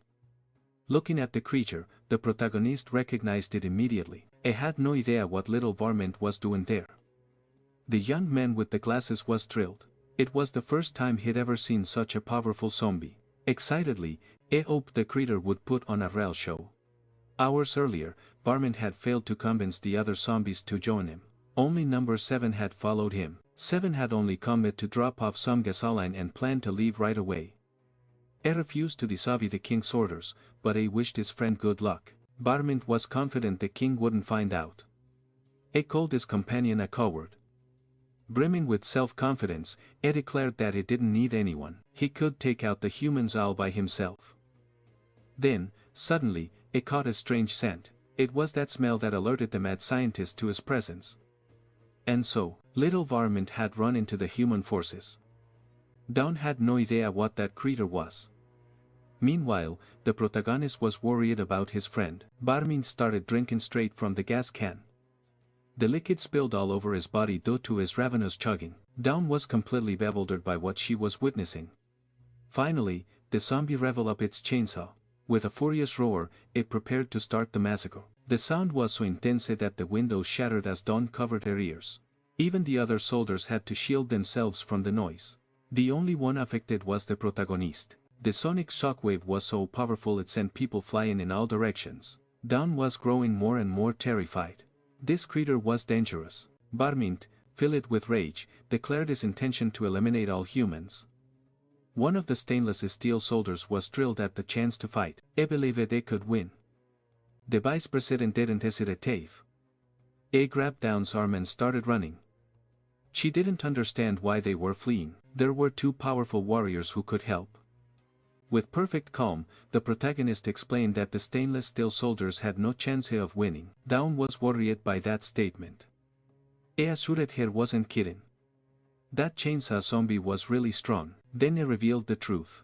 Varmint possessed an immortal body. The stainless steel soldiers laughed at the vice president for running away, but before they could continue mocking him, one of their own was suddenly knocked senseless. He was thrown with such force that he crashed into a battle tank. The cocky soldier turned to see what had just happened. But now his back was turned to his opponent. On the other side, his subordinate was foaming at the mouth, completely unconscious. Only then did he realize the zombie was right in front of him. Varmint, with a chilling politeness, asked, "How would you like to die? Go hide upstairs." On the roof of a building, the protagonist had gotten his allies to safety. On the avenue below, the destruction raged uncontrollably. The guy with the glasses was thrilled. This was the most powerful zombie he had ever seen. The stainless steel soldier, however, was not enjoying how the fight was going. One moment he was getting pummeled at, and the next, he was getting pummeled again. That supposedly strong human was nothing more than a toy in his enemy's hands. He hit the ground like a rotten fruit fallen from a tree, only to be immediately kicked in the head, like a penalty kick. His body flew across the battlefield, crashing into his already unconscious subordinate. Finally, the chainsaw-wielding creature approached, its weapon still roaring viciously. It was at that moment the stainless steel soldier realized he could never wear that pair of underwear again. If it weren't for the blade on his arm, it would have been in deep trouble. Up on the rooftop, the protagonist silently watched the battle. Dawn was nervous, but she was sure that soldier wouldn't survive much longer. Down below, the stainless steel soldier did his best to turn the fight around. He stared into the creature's eyes, only to freeze in terror and scream for his mommy. He didn't want to die like this. A genuinely embarrassing moment witnessed it by two people who wished they hadn't seen it. Meanwhile, hidden in his lab, the mad scientist reveled in the suffering of humans. The beatdown continued while the protagonist simply watched. Regular soldiers couldn't be deployed, it would be completely useless. Filled with fear, one of them asked the vice president, "What are you actually going to do?" The protagonist didn't understand why his own subordinate hadn't recognized him. Turning to Dawn, it told her, "You'll be responsible for beating some sense into that thing." Dawn immediately panicked. She was sure she wasn't capable of doing anything. Then, the vice president held out his hand, asked her to extend her arm, and then bit her. Dawn screamed in shock. It took her a moment to process what had just happened. She thought it was about to control her mind and turn her into a puppet, but the zombie reassured her, "I'm not that kind of guy." All he asked was, "Just don't hit it too hard." On the battlefield, the stainless steel soldier was still squirming for his life. The chainsaw zombie was enjoying his suffering. Then, a voice interrupted, "That doesn't look like any fun at all." The zombie turned, hearing the sound of a mocking laugh. Dawn stepped forward, dragging a massive machine gun. Completely transformed, she challenged the monster. "Why don't you play with me instead?" The zombie cells inside her body activated immediately. They spread rapidly, rewriting her original genetic code. New nucleotides were formed, and she became something completely different from what she once was. The chainsaw zombie was intrigued by this little girl standing before him. Then he became furious. "How dare such a small, insignificant creature act so boldly?" Dawn smirked, "You're just a show-off, and honestly, there's nothing special about you." Before he could answer, she unleashed a hail of bullets. The projectiles flew forward, but the zombie didn't move. It dodged effortlessly, weaving between the shots like it was nothing. Meanwhile, the stainless steel soldier curled up in the fetal position, trying to hide. The poor guy was crying, praying that no one would find out what happened to his underwear. The battle grew fiercer, and the other stainless steel soldier took the opportunity to rescue his commander. By then, Dawn had closed the distance. She could have landed a powerful blow, but instead, she shoved multiple grenades into the chainsaw zombie's mouth. "This is just for dessert," she whispered. Then, she detonated them. The explosion sent her flying backward, but the chainsaw zombie just dusted himself off. That didn't even hurt. In fact, it tickled. Before he could finish his sentence, Dawn punched him in the face again and again. She was having a blast. She liked the fact that he was a sturdy punching bag. Terrified, the soldier asked the vice president, "What did you do to her?" And they learned that her genes had been modified. Without a doubt, she could still get stronger. Finally, Barmint admitted that he was starting to feel pain. Meanwhile, Dawn was smiling uncontrollably. She loved this feeling. The stainless steel soldiers didn't know what was scarier at this point. Without hesitation, Barmint declared, "That little bit of strength of yours isn't enough to stop me," but he was abruptly caught off guard. The girl had already jumped onto his chainsaw. She kicked him in the face so hard it practically grew wings. As his body flew through the air, his expression couldn't hide the pain he felt. Arrow led across the ground for several yards, completely overwhelmed. Face down, he struggled to understand what had just happened. Still, the battle raged on, completely destroying the avenue. The stainless steel soldiers were stunned by the girl's strength. They figured she had been faking her weakness the whole time. Lifting a huge bazooka, she announced, "It's time for a little bang bang." From his position, the protagonist noticed something unusual. Barmint was complaining about his pain. Then, he grabbed another can of gasoline to drink. Both combatants were having the time of their lives. Meanwhile, the stainless steel soldiers were in a total panic. The bazooka fired. The projectile shot towards the creature, but mid-flight, the missile was sliced in half. Barmint had moved so fast it caught the girl by surprise. Her body was torn to shreds in the process. The air filled with an overwhelming red mist. The stainless steel soldiers were horrified. To them, she was already dead. Varmint confidently declared, I cannot be defeated, humans are just wasting their time trying. On the rooftop, the protagonist clenched his fist. That simple gesture was enough to command the zombie cells to work their magic. Her body began to regenerate completely. Varmint watched in disbelief. It couldn't comprehend what was happening. It was then that Dawn spoke, I'm turning undead too. The stainless steel soldiers were completely horrified as her wounds were fully restored. The fight between them seemed endless. Dawn wanted to keep having fun. The stainless steel soldiers, however, were terrified. They had never seen so many lunatics in one place. At this point, all they wanted was for someone to save them. Varmint was in shock, and no longer knew who the real zombie was in this battle. The vice president watched intently. Meanwhile, his soldier was trying his best not to soil his underwear again. He didn't expect the girl to become so powerful. Her body was evolving rapidly. The pain he was feeling was extremely real. Knowing it to end this quickly, it was time to discipline his subordinate. Dawn was becoming more dangerous as the fight went on. With lightning-fast agility, she closed the distance between her and her opponent once more. Her attacks were so fast and powerful that Varmint couldn't react.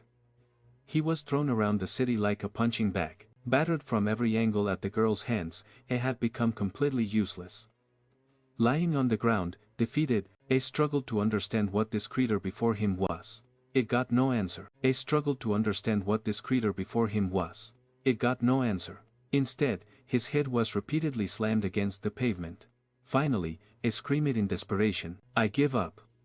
Please, no more. I beg for mercy, I'll leave right away. Just stop hitting me. The vice president calmly watched the situation. Meanwhile, in the distance, the mad scientist was also watching. Finally, the girl planted her machine gun on the ground. Varmint sighed in relief, he had finally gotten a break from his punishment. Then, it took the opportunity to launch a surprise attack. This sent the girl flying backward, crashing into bystanders and irritating the vice president with such reckless behavior. He was angry yet that she had believed those words. She shouldn't have let her guard down. Things would always go back to normal. Hearing this reprimand, Dawn protested, I didn't know that was going to happen. Varmint guessed she had been under the effect of stimulants, which had now worn off. He warned her, never trust the words of a zombie. The mad scientist was impressed by the creator's ability to launch a surprise attack. Meanwhile, the vice president was genuinely annoyed, grinding his teeth maliciously. The mad scientist believed this was the most powerful creature he had ever seen. Now, the three humans were terrified, fearing for their lives. Then, something new caught their attention. A new figure had appeared on the battlefield. The two locked eyes, but the mad scientist didn't think this newcomer could pose a real challenge. The problem was, Varmint recognized him immediately. The protagonist asked, do you still remember who I am, little Varmint? Everyone on that street, except for the protagonist, was terrified. The mad scientist, however, didn't understand, why wasn't his creature moving? Varmint was frozen stiff, paralyzed with fear. The protagonist questioned him again, why did you disobey my orders? Memories of the past resurfaced, the day an arrogant zombie had entered his territory. That figure had been neither fully human nor fully zombie. With such a weak personality, he would never become his subordinate. Dawn had no idea what they were discussing. One of the bystanders noticed something alarming. Varmint had wet himself. Gasoline was dripping from his legs and pollen on the ground. Varmint was so terrified he couldn't speak. The longer it went on, the more gasoline continued to spill. The mad scientist was furious. He couldn't understand why his creature had stopped attacking. Meanwhile, the protagonist looked at his subordinate with an expression of disappointment. Varmint was still too scared to say a single word. In the past, he had been completely defeated by the king. His former subordinates had been shocked by the battle. Now, the protagonist demanded answers. Why are you so quiet? Taking advantage of the silence, it was his turn to speak. He explained why he had to be obeyed. This terrified Varmint even more, and the mad scientist had an absolute meltdown. He couldn't understand why his creature was so scared, but it didn't know the full story. Varmint had an immortal body, yet he was dismembered and hung from a tree for 300 years. Now, frustrated with the fight, the mad scientist tried everything to force his creature to respond to commands. Finally, Varmint spoke. I never, ever forgot the orders I received? The mad scientist's control panel shattered, environment turned and fled. As they ran, he shouted, "If someone wants to fight the king, fight him yourselves." The mad scientist was speechless. Dawn and the stainless steel soldiers were equally dumbfounded. Even the protagonist himself admitted that reaction had been a bit over the top. The battle against the zombies was finally over. This was the first time the mad scientist had lost control of a zombie, but he had plenty more creatures and was ready to use them, until the professor interrupted. The main forces were almost at their hideout. Above the city, a helicopter was flying overhead. They were finally able to reach the underground hideout. The blue-eyed woman turned to the spy and asked, "Is this the place?" The spy confirmed, "Yes. It's 6 stories deep and spans 11,000 square meters." Not exactly good news, they would have to search every inch of the hideout. The overconfident samurai declared, "Sometimes, the best way to solve a problem is to use overwhelming force." Then he jumped out of the helicopter, straight towards the hideout, stealing the aircraft. The blue-haired woman called him an irresponsible idiot. The faster he fell, the more powerful his attack would be. He didn't care about strategy, he just wanted to show off the sheer force of his attack. Then, a massive explosion erupted in the city. It was so powerful that it destroyed a large part of the ground. He now had access to the underground hideout. Sheathing his sword, he said, "This is faster than taking the elevator." The blue-haired woman scoffed. She found his show of force ridiculous and told him, "You should use your earpiece, you might set off a trap." The boss corrected her, "In the face of absolute power, there's no such thing as a successful trap." Then he also jumped from the helicopter, leaving the second defense unit behind with her remaining subordinates. To the blue-haired woman, "They're all the same." On the ground, the troops continued to advance. They entered the hideout and searched for any resistance, but in the area they were in, there was no one. The more they searched, the more they realized the place was empty. Escaping wasn't an option, the routes were blocked. They had detection systems so precise they could catch even a mosquito in midair. The blue-haired woman wanted to join the action. She wasn't happy about having to stay behind. Her subordinate tried to calm her down, saying it was an order from their superiors. Still furious, she cursed them out, wishing them bad luck. Far away, the professor was safe. Knowing that the humans had entered his old hideout, it was time to execute Plan A. Inside a large containment chamber, the being that was meant to be the zombie king was stored. The samurai picked up the note and began to read. It was a taunt, a challenge to release the zombie king if you're brave enough. Hal ordered a soldier to blow up the glass, but the boss suddenly stopped him.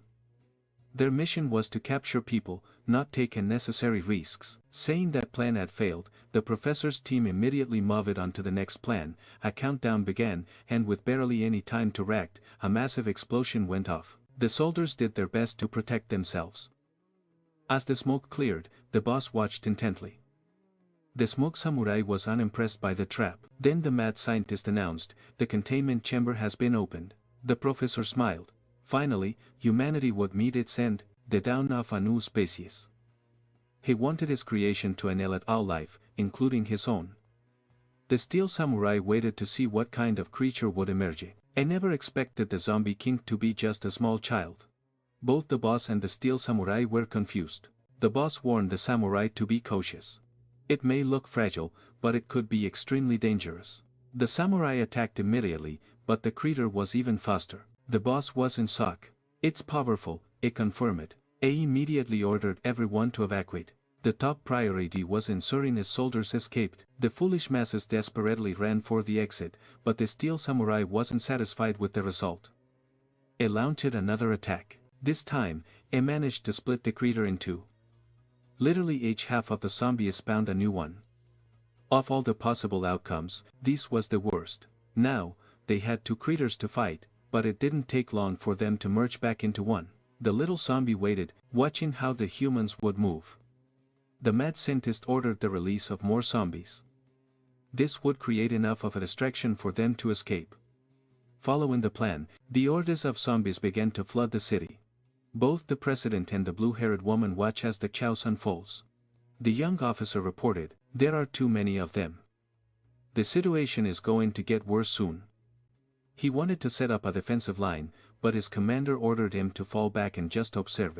Letting down her magnificent hair, she said, "This is just a warm-up." With her sword in hand, she was ready to start annihilating zombies with a perfect stance. Her threatening aura became apparent. In the blink of an eye, the blue-haired woman was already engaged in battle. Her strikes were precise, swift, powerful, and so strong they sent the zombies flying. Her strength was incredible. She sliced through the trunk of a tree, causing it to bend from the force. Using the elastic energy, she launched herself into the air. Her subordinate couldn't believe what he was seeing. Up there, she glided through the horde, cutting down every zombie in her path. Her sword was the first thing to touch the ground. Then she landed gracefully, balancing perfectly on the tip of the blade. Then, a light drizzle of zombie remains began to fall over the city. The young officer was completely stunned. He never imagined his commander was so strong. Looking at the foot on his blade, he realized something. She was truly amazing. If their enemies wanted to use the cows as a distraction to escape, they needed to rethink that strategy. The mad scientist was frustrated. That crazy woman had eliminated all the zombies they had released. He was sure this wouldn't have happened if they still had the chainsaw zombie. However, more zombies were discreetly spreading throughout the city. Two of the main characters' subordinates were watching the movement. They were wearing masks to protect themselves from the airborne agent that made the zombies lose control. The man who looked like a lawn shark approached a nearby zombie to ask if it had seen his colleague, but the creature was very rude to him, telling him to get lost. Annoyed, he muttered that the creators in this place were very unfriendly. His mission was to find their runaway friend to avoid a potential punishment from the king. On the lowest level of the underground hideout, the so-called strongest zombie remained motionless. The humans looked at the creature with slight apprehension, and the little zombie wanted them to keep playing with it like this. It seemed like some kind of taunt. It ended up working very well. The steel samurai declared that if that little zombie still wanted to play, it was still too soft. With his katana held firmly, he didn't hesitate to strike with precision. Once again, he managed to slice the small creature into two pieces. The small pieces bounced on the ground until they joined back together, forming a single body again. The steel samurai was getting tired of this situation. It couldn't stand watching his enemy constantly running away. It ordered it to man up and face him in a proper fight. It seemed the little zombie would finally agree. It spat out its pacifier. And then, a metamorphosis began to take place throughout its body. To the human surprise, it now had very interesting attributes, revealing a form they didn't expect to see on a zombie. In fact, it was truly impressive how much it had managed to change its appearance. It seemed the zombie was gradually learning to control this new body. They had no idea how that was possible. Smiling sweetly at the humans, the transformed zombie hinted that things were about to take a different turn. Using all the charm she had just gained from her transformation, she playfully asked the men to keep playing with her. The steel samurai declared it would cut her to pieces until nothing was left. He launched one of his most powerful attacks at her, but even at the peak of his strength, it was useless. His sword was stopped with just one of her fingers. He kept pushing against her, but the zombies weren't even trying. Faced with this problem, he realized his enemy was far more powerful than had imagined. Looking back, he called the boss to help him in the battle. Understanding the gravity of the situation, the boss was already equipped with his most powerful armor, but he never got a chance to attack. He was suddenly struck by the zombie. He was sent flying hundreds of yards from that spot. The impact was so strong that even the protagonist's zombie underlings wondered what it was. The same sound was heard by the presidents on the city's surface. His body had become a projectile, crashing into the top of a building and causing a massive explosion. After that, his body bounced around the city until it finally landed at the feet of the vice president's subordinates. They didn't know what to do with the human, and they thought about helping him, but since they were zombies, they decided to just leave him be. From beneath the city, smoke and debris began to rise. The blue-bearded woman noticed that another projectile had been launched. She recognized him immediately. It was the boss of the Stainless Steel Academy. The samurai had been overwhelmed by his enemy, and now he could barely move. Even so, he did his best to mutter few words to his colleagues, and soon they came face to face with that extremely dangerous female figure.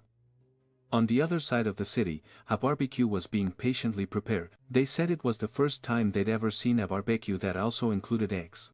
The extras were much friendlier now, and one of them had prepared a special tea for the vice president. After tasting it, he commented that it wasn't sweet enough.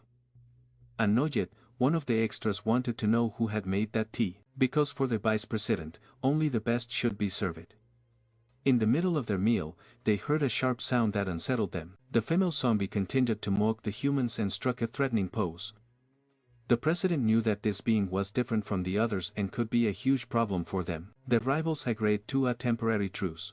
It was crucial that they worked together right now. The zombie's face was now etched with a deep expression of contempt. Dawn felt explosions coming from the other side of the city. They were getting closer. The vice president decided to take matters into his own hands. It announced that he was going to see what was happening. There was no time to lose. The blue-bearded woman had already launched at the enemy with her sword. Although she hit her target, the cut was too shallow. The president was already on the creator's tail, closing in at high speed, but her attack was intercepted. She was caught off guard by a move that only a ballerina could perform. As she struggled to recover from the blow, the zombie taunted her, saying that kind of speed was nothing impressive. The president was ready to counterattack, positioning herself in a way that put her opponent at risk. Her leg swung toward the zombie's head like a scythe. This time she managed to make contact. The zombie smiled, saying it was pathetic how little strength she had. The president backed off to give her colleague space to attack with slashes, but not a single one managed to hit the creator's body. From a distance, the steel samurai watched the destruction caused by the fight between the three of them. He hoped they could hold the creature off a little longer. All he needed was just 2 more minutes, because he was now about to activate his emergency armor. And as if he were the main character of some generic mecha anime, he began to suit up. The zombie watched him with great interest, clearly enjoying what she was seeing. And to be honest, it really did look like something out of a Gundam series. His powerful form was called a Steel Heart, and he was using its first version. The president was annoyed by this, realizing that the creator was ignoring them. They took advantage of the distraction to launch a combined attack on the zombie, who barely flinched. Ignoring women awakens a violent reflex in them, and that's exactly what the zombie provoked. But before they could land a blow, she revealed something unexpected, a huge tongue. It was a distraction for both women, as her transformation was still in progress, changing her entire body. The shockwave from the blow she struck on the ground sent both women flying. What was once a woman had now transformed into a figure very familiar to tremble. Without armor and with a heart of steel, the samurai was convinced he could do something. The women were in shock. They didn't know the zombie was capable of transforming. Terrified by what they were witnessing, they weren't sure if they could win this battle anymore. The giant zombie and the steel samurai, now in one of the coolest cosplays ever, were on a collision course. Facing off, they decided this fight would be settled with a single attack. Immediately, they both prepared to end it all with one blow, but the zombie's strength far surpassed his own. The clash between them sent a massive shockwave of destruction across the battlefield. The women nearby couldn't do anything to stop it. Coincidentally, the vice president and Dawn had just arrived on the scene. Through the smoke, a silhouette could be seen. Unfortunately, the armor was more stylish than functional. The steel samurai had lost part of his body. The muscular zombie mocked him, declaring that he had lost. It seemed the samurai assumed it was a rhetorical statement, even with half his torso missing. He claimed he was still in the fight. Apparently, he would only admit defeat once he no longer existed.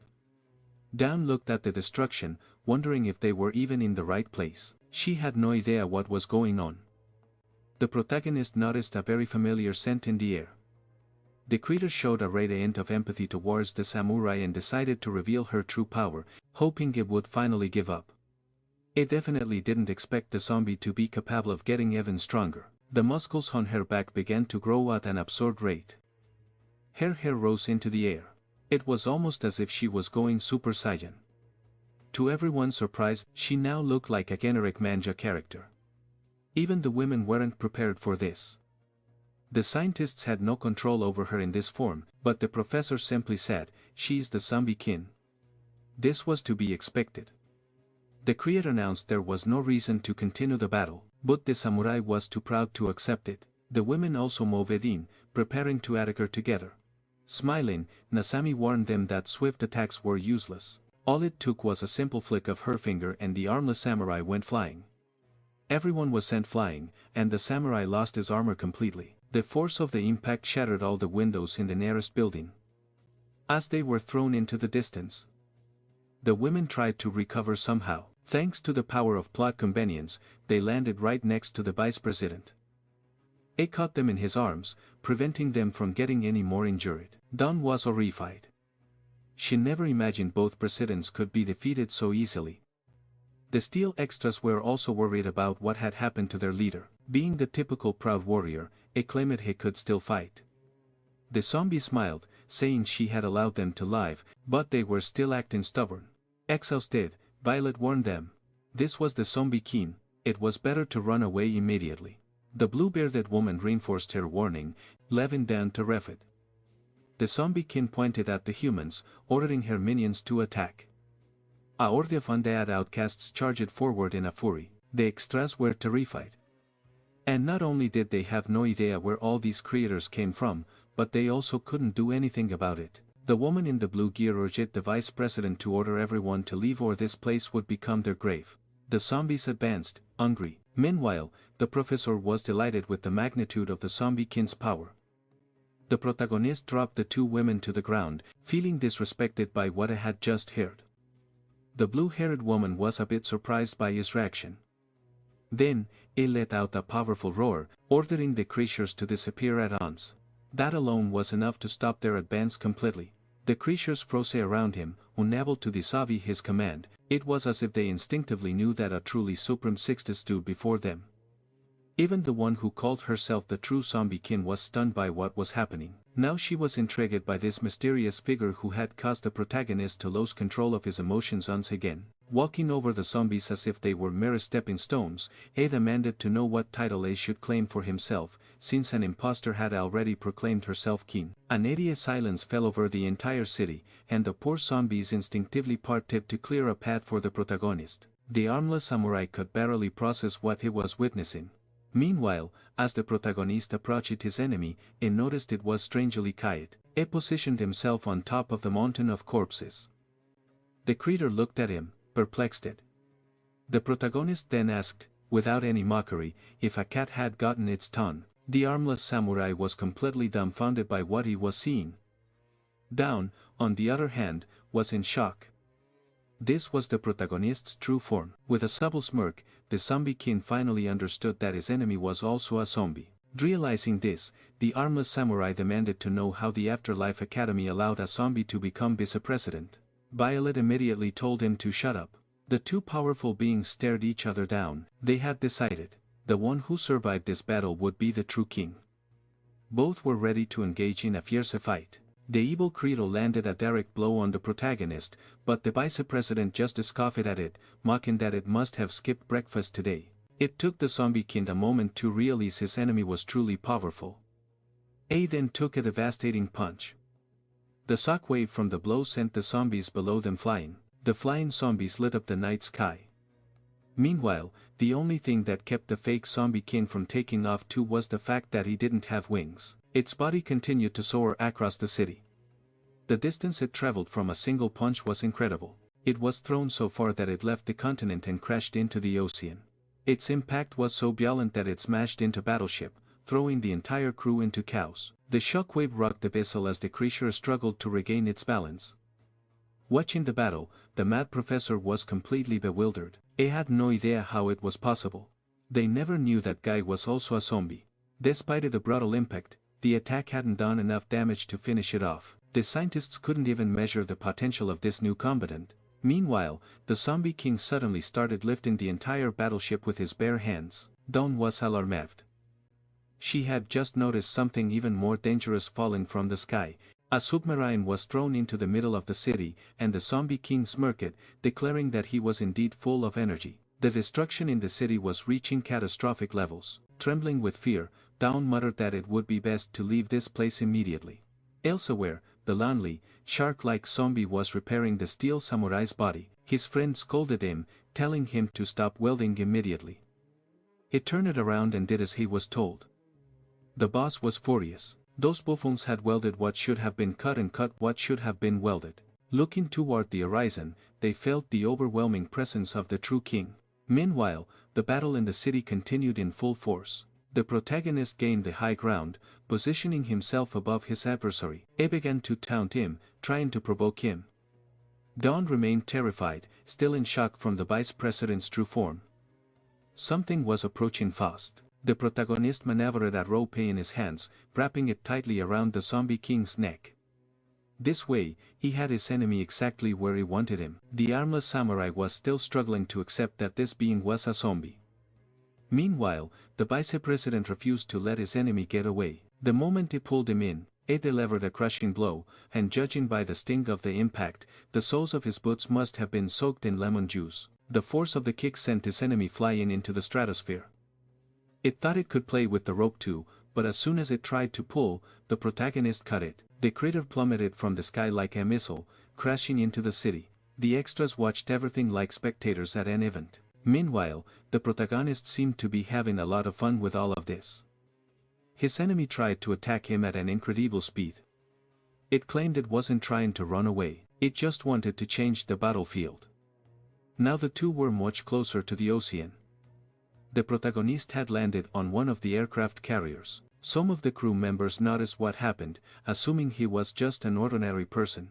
Looking at his opponent, he remarked how much it seemed to enjoy throwing things.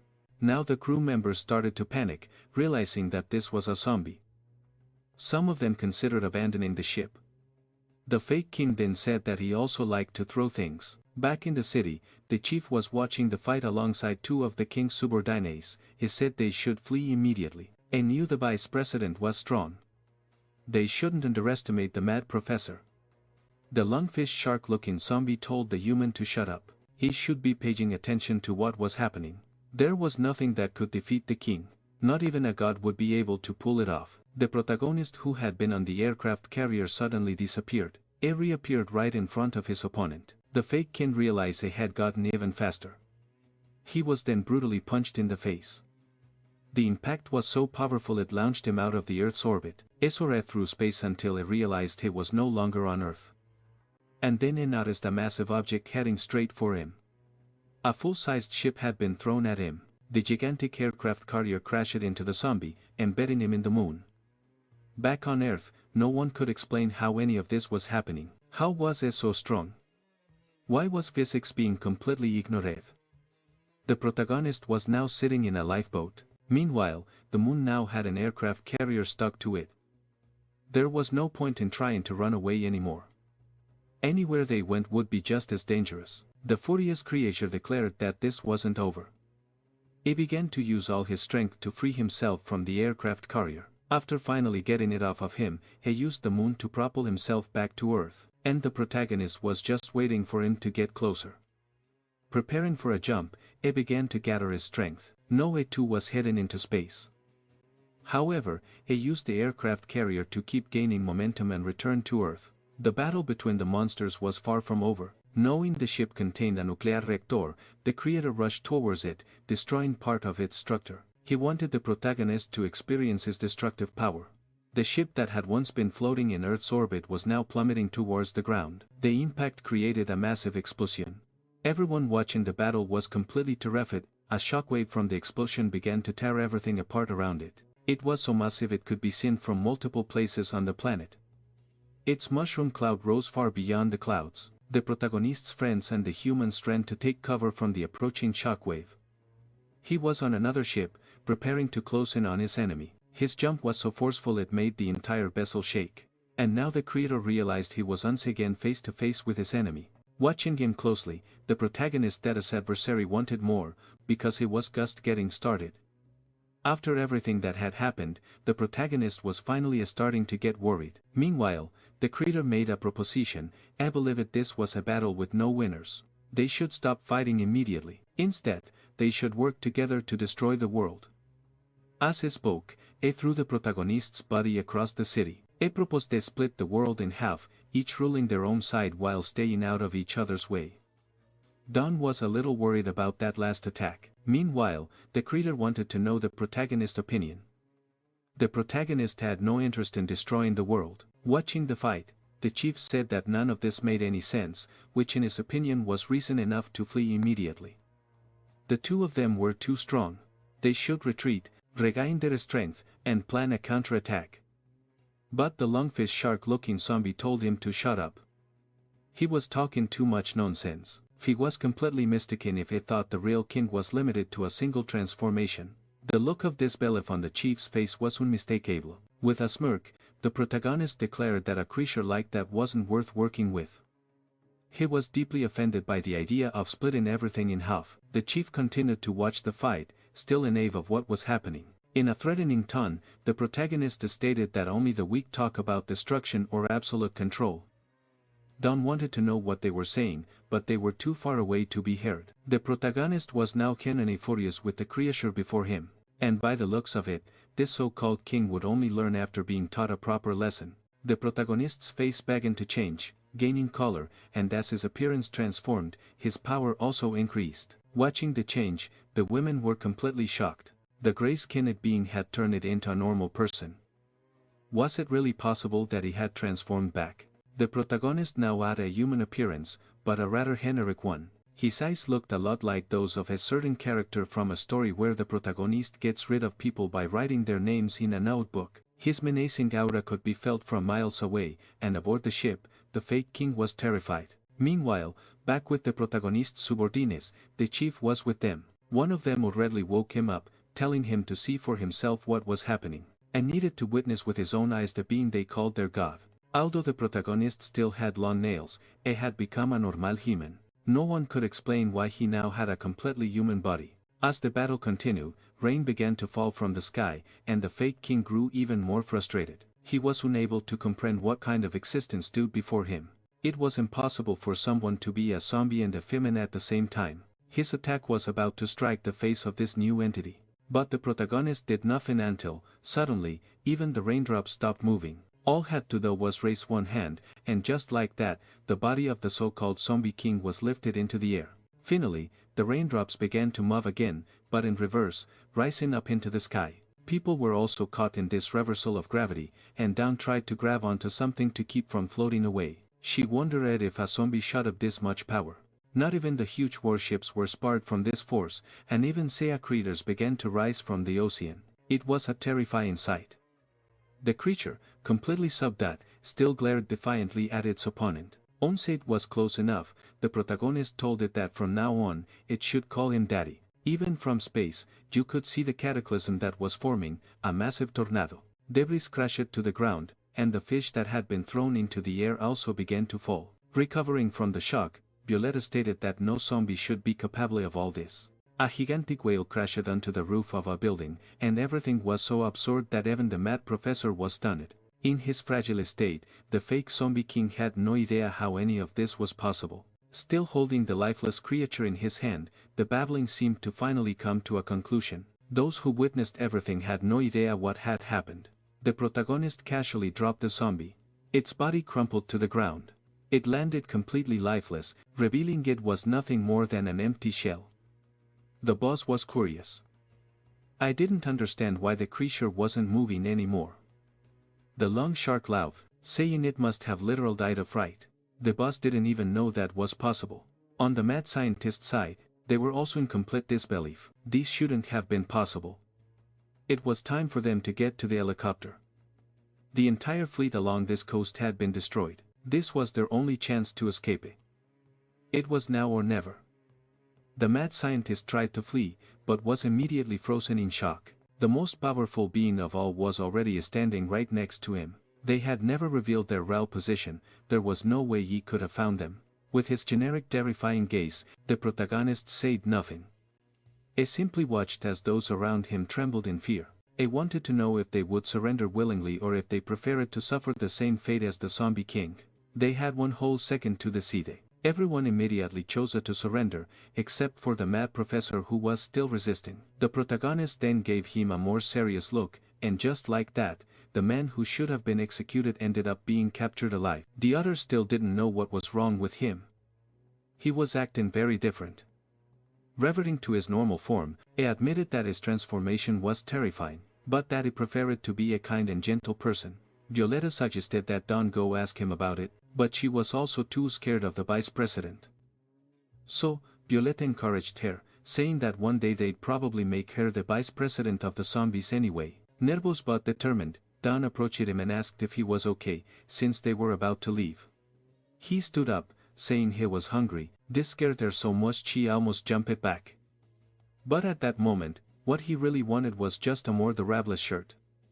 With that, she realized he was back to his usual calm self. She asked if he remembered anything, and he said yes, but his memories were a bit fuzzy. He had lost track of time, but he was sure he had faced many zombies like that before. However, since they were all too weak, and never bothered to remember each of those encounters. Inside the prison transport vehicle, the mad scientist wanted to know what the professor was thinking.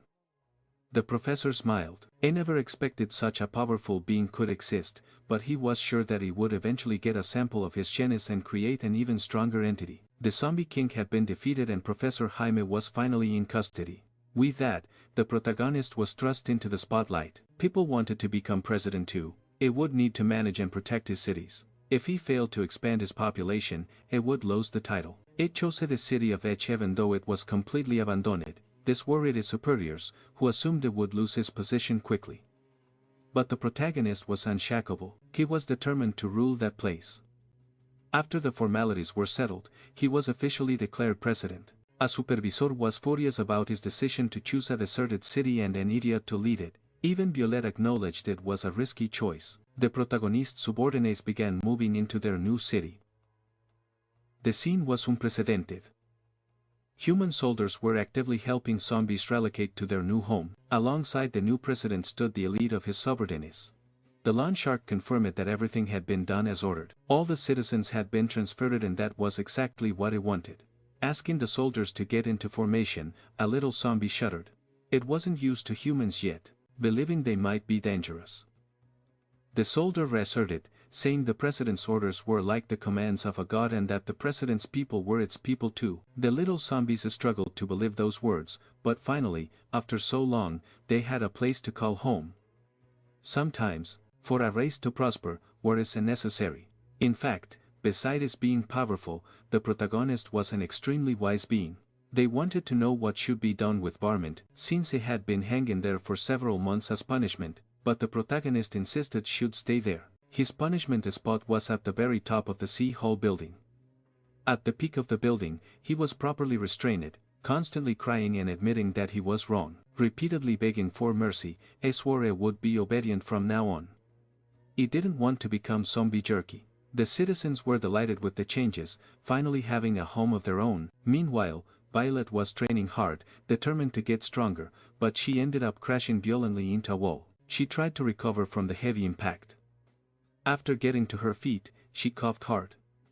She had no idea how this could be possible. On the other side of the battlefield was Dawn, who had experienced an astonishing power-up. Seeing it firsthand, Violet realized there was nothing she could do. It was a power that couldn't be overcome. It was as if Dawn had two completely different personalities. As Violet watched her closely, the smile on Dawn's face reflected a clear change in her demeanor. Dawn declared she could still fight. Violet, determined to improve, dashed forward at an incredible speed. She maneuvered to get behind her friend, but was suddenly startled by Dawn's completely unnatural head movement, something no normal man would do. This strange sight surprised the president, forcing her to call off her attack. She asked if Dawn was still human, but the shock made her forget about that for now. They were still training, and Dawn launched an aggressive assault. Violet quickly switched to evasive maneuvers, dodging the shots. Dawn's machine gun was chattering away as if it were on a live TV show. Dawn boasted that she was now strong enough to become president. She then began to laugh sadistically, her machine gun still roaring. After dodging for quite a while, Violet finally found cover, but it was clear she was reaching her limit. Her frustration was only surpassed by the anger she felt toward herself. Determined to push on, she demanded that Dawn show her strongest technique now.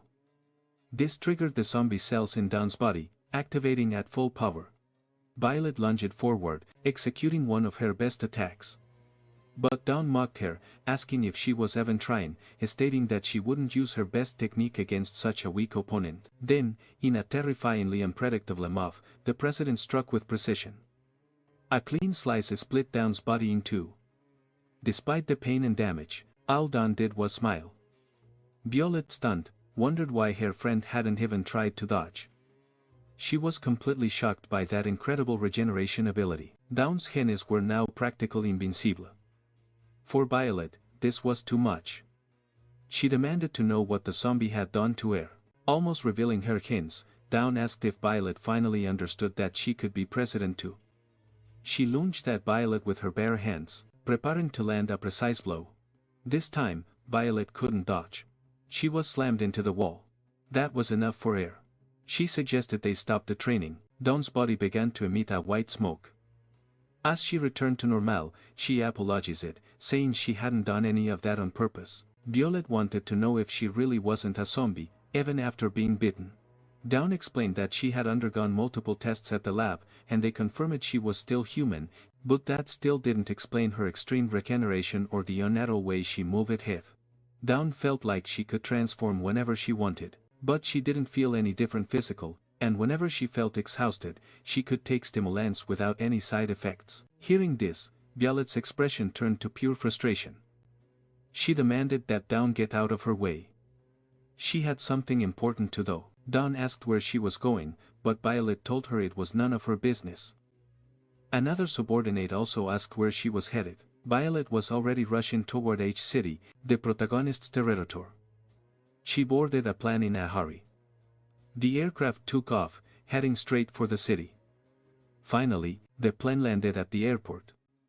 The president disembarked in a panic, completely ignoring her subordinate. Outside the city hall building, everything was running as usual. The protagonist was assigning different districts to subordinates.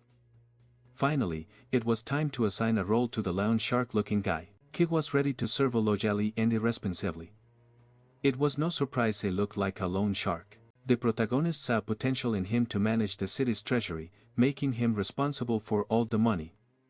The meeting room door suddenly opened, and recognizing Violet, the protagonist asked what brought her there. The woman hurriedly approached him. The timing was perfect, as he had planned on briefing her about the city's situation, but instead, Violet forcefully grabbed his face, making him bite her arm. Thanking him for what he had done, she told him he could do whatever he wanted with the city. Now she was gone, heading back to her own city. As he left City Hall, he ran into subordinate. Fa was worried about the bite, fearing that the protagonist might now be under her control.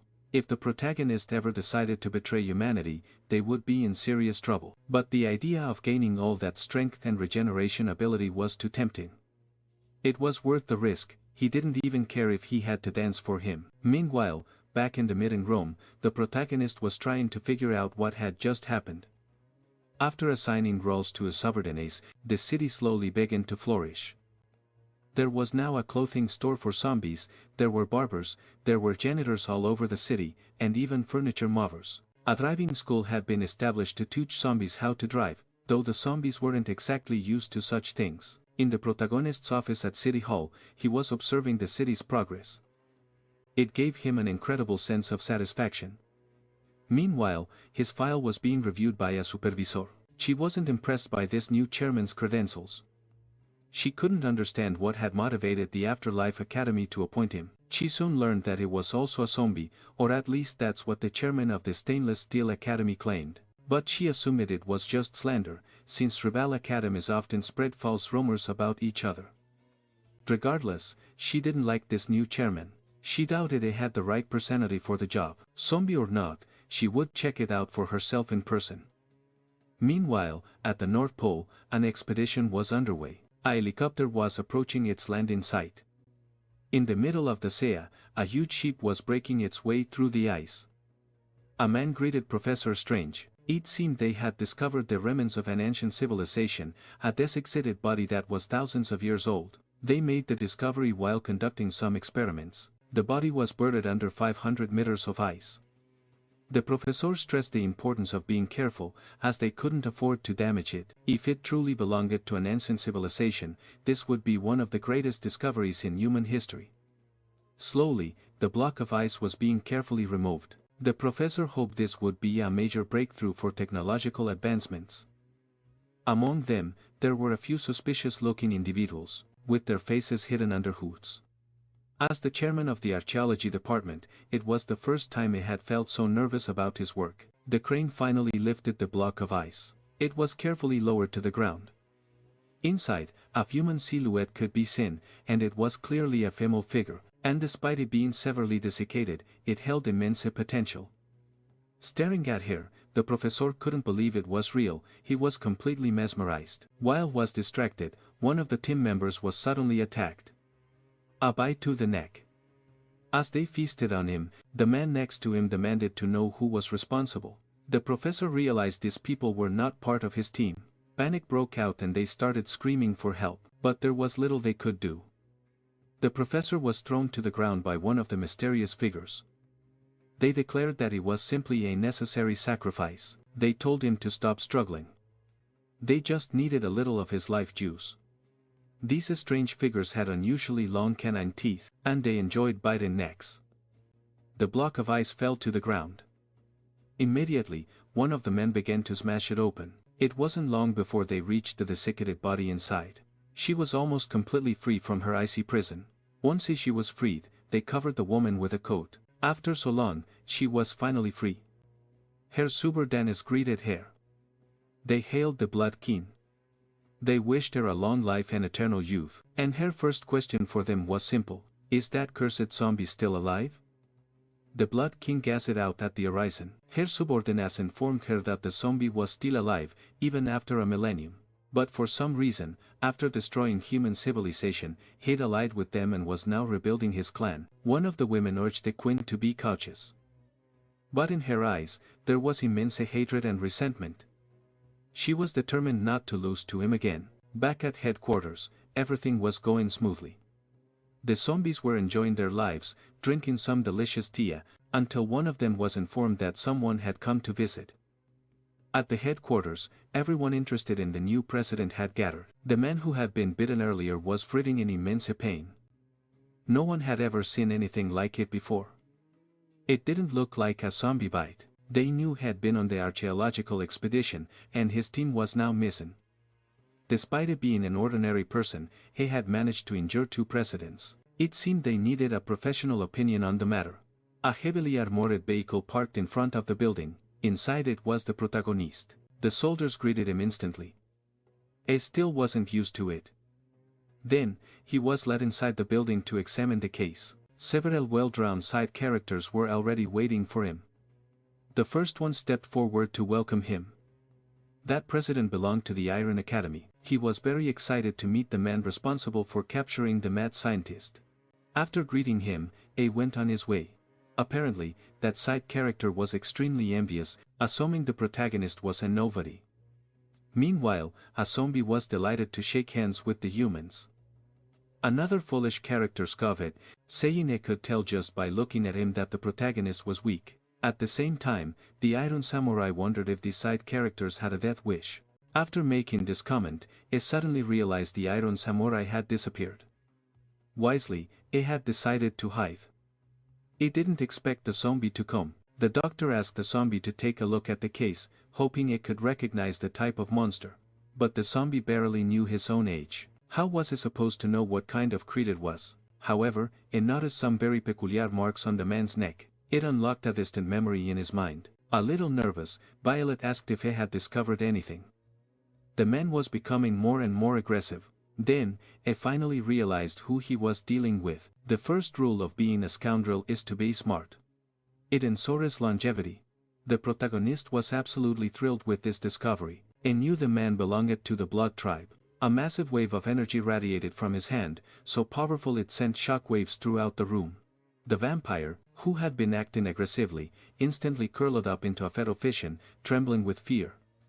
The humans went flying across the room. Not even the foolish side character was spared. No one knew what had caused that sudden explosion. Something was happening. On the other hand, the girls were already used to this kind of situation.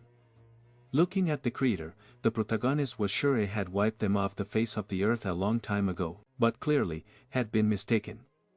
He wanted to know where that girl who loved poisoning him was. The vampire insisted and knew nothing. He had only been in this form for one day and desperately wanted his life to be spared. Finally, the zombie's energy stabilized. The other presidents were starting to have doubts about their initial impressions of the zombie. Meanwhile, the Iron Samurai was regretting not staying home. The worst of the tension had passed, and the zombie had really returned to normal. The girls approached him, eager to know if he had discovered anything. They wanted to know what exactly the blood tribe was. The protagonist warned them to be very careful in the coming days. His expression turned deadly serious, as if he was about to reveal something crucial. The girls braced themselves for a life-changing revelation. Then, the protagonist said they forgot what he was going to say. Violet was furious about that unnecessary tension. She guessed that every time he transformed, his brain got weaker. He tried to defend himself, saying he would remember soon. The other presidents now believed he really was weak. Hearing this, the protagonist shot them a sidelong glance, which almost made them ruin their underwear. Meanwhile, in an abandoned city, the vampires were showing the Blood King her new home, saying that they were basically living on the streets. She was absolutely disgusted. The passers-by couldn't understand why beggars were on these streets. After all, the government-managed cities were well maintained. One of the king's subordinates saw the small amount of money and was overjoyed, which only infuriated her even more. She didn't understand why she had been revived, knowing they were in a completely vulnerable situation. The girl stated that the last millennium had been incredibly difficult to survive, ever since the zombie turned it into a dried husk. All they could do was watch from afar. After that, he started exterminating vampires. They had to do whatever it took to survive. To stay away from the zombie, they had to pretend to be dead, and because of his existence, they had been hiding for the past 1,000 years. No matter where they were in the world, they hid from both humans and the zombie. They had been living this way for so long that her friend had turned into a complete idiot. The king declared that reviving her had been pointless. Back then, she was already no match for him, so there was no chance she would be now. Then the idiot finally spoke up, saying they had revived her because they had obtained a crucial piece of information. They had heard about someone who could make her invincible. The girl confirmed that it was true. Now, the queen was interested. She wanted to know who this person was. "It's that man," the idiot said, showing her a photo of the mad professor. Inside the headquarters, the humans were still gathered. They had gone to see the mad professor, who remained completely restrained. To the zombie, it would be better if the prisoner wasn't alive anymore. But Violet argued that they needed to uncover more about his hidden experiments. Not to mention the professor still had many spies. The protagonist stated that the professor could easily escape from this prison. The poorly informed side character scoffed, claiming it was impossible as the professor was under extremely tight security. Since it was the zombie who had captured him, they decided to take him on a tour of the facility. The prison had been built especially to contain him. The depth of the facility was 3 kilometers underground. It had 1,500 floors and 100,000 armed guards. Even with an elevator, it took half an hour to reach the lowest level, not to mention the wide variety of weaponry in place. But that was just the beginning.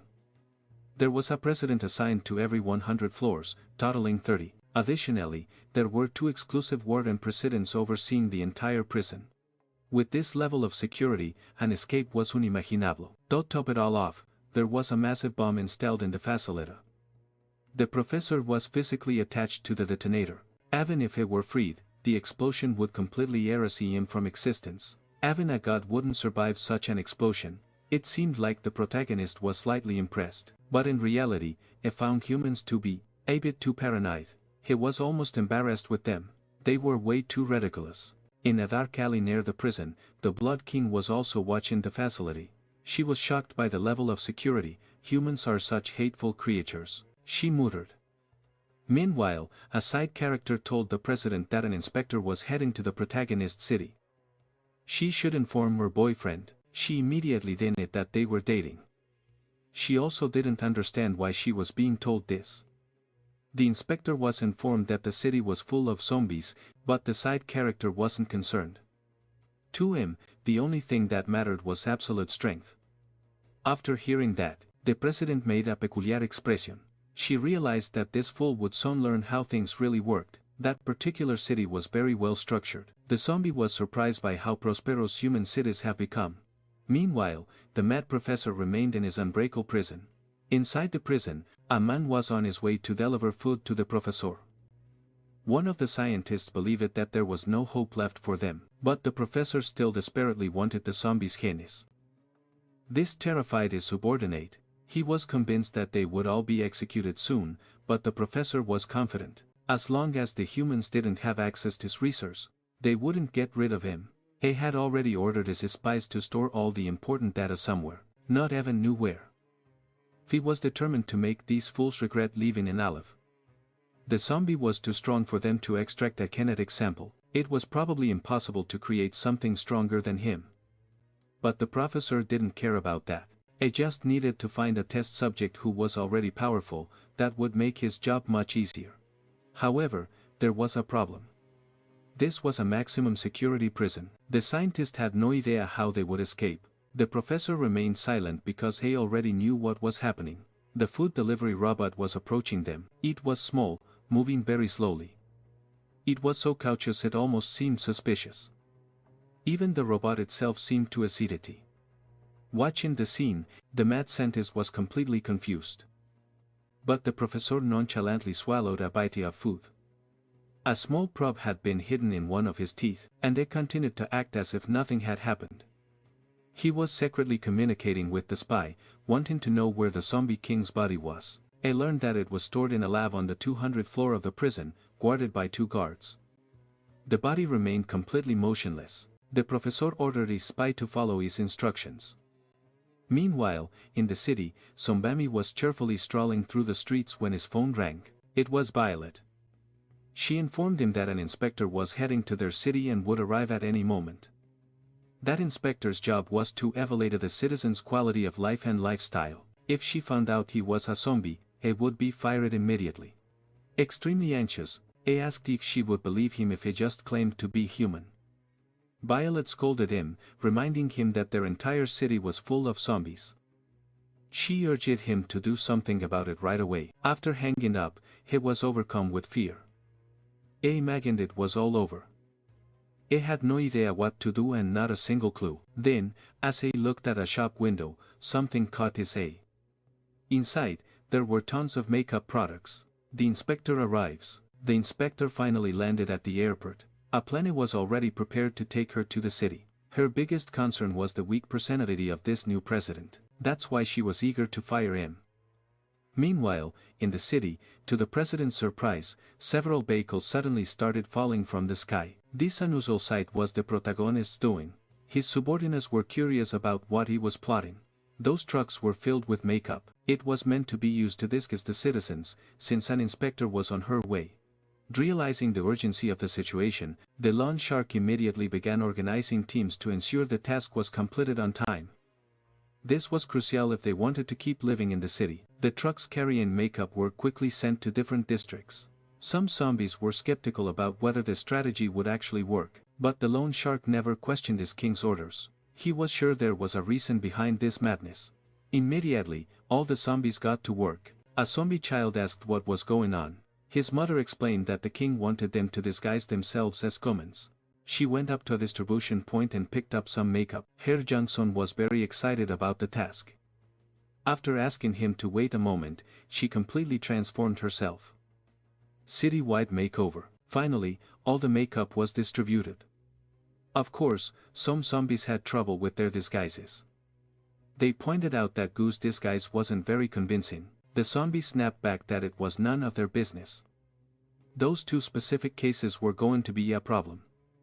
The solution? They turned them into dogs. Meanwhile, the inspector should have already arrived. The 2 zombies didn't like their new dog costumes, but the loan shark reminded them that when they were alive, that's exactly what they were. The inspector's deception. Finally, the inspector's plane landed, but what the zombies didn't know was that she had actually arrived in the city by train. She deliberately avoided official transport, believing that information about her trip had been leaked. By arriving this way, she could investigate more effectively. A prejudice against the new president. One of the supporting characters wanted to know why she hated the new president so much. Apparently, she believed he was weak and unqualified. Besides this, very few people ever impressed her, and in this particular case, she was already biased against him. However, overhearing the conversation, she asked what was wrong with having an opinion beforehand. Ever since the high superintendent gave up his authority, she believed any fool could become president. She firmly believed that only the superintendent could guide humanity to a prosperous and glorious future. Back in the city, the protagonist was still eating his plate of eggs. Now that the inspector had arrived, it was time to get to work. As they discussed the matter, a supporting character mentioned that they hadn't seen the high superintendent in a long time. He had gone on an expedition and was expected to return soon. At the airport, the city's team was still waiting for the inspector to arrive. They started to find her tardiness suspicious, but they decided to keep waiting. The first inspections began. Two of the inspector's assistants headed to a shop to start the evaluation process. There, they noticed something unusual. Every single product in the store was made from eggs. This deeply disturbed one of them. He declared they couldn't stand to see or even hear about eggs, which confused the inspector, since the man was both blind and deaf. Interviewing the citizens. Meanwhile, another assistant interviewed a citizen about the zombie king's administration. I asked if the citizen had any complaints. The citizen replied that the king was wonderful. He gives out free houses and eggs. Right in the middle of the interview, the citizen's arms suddenly fell off. This was not something the inspector had expected. He panicked, deeply concerned about the man's condition, but the citizen simply picked up his arm and walked away.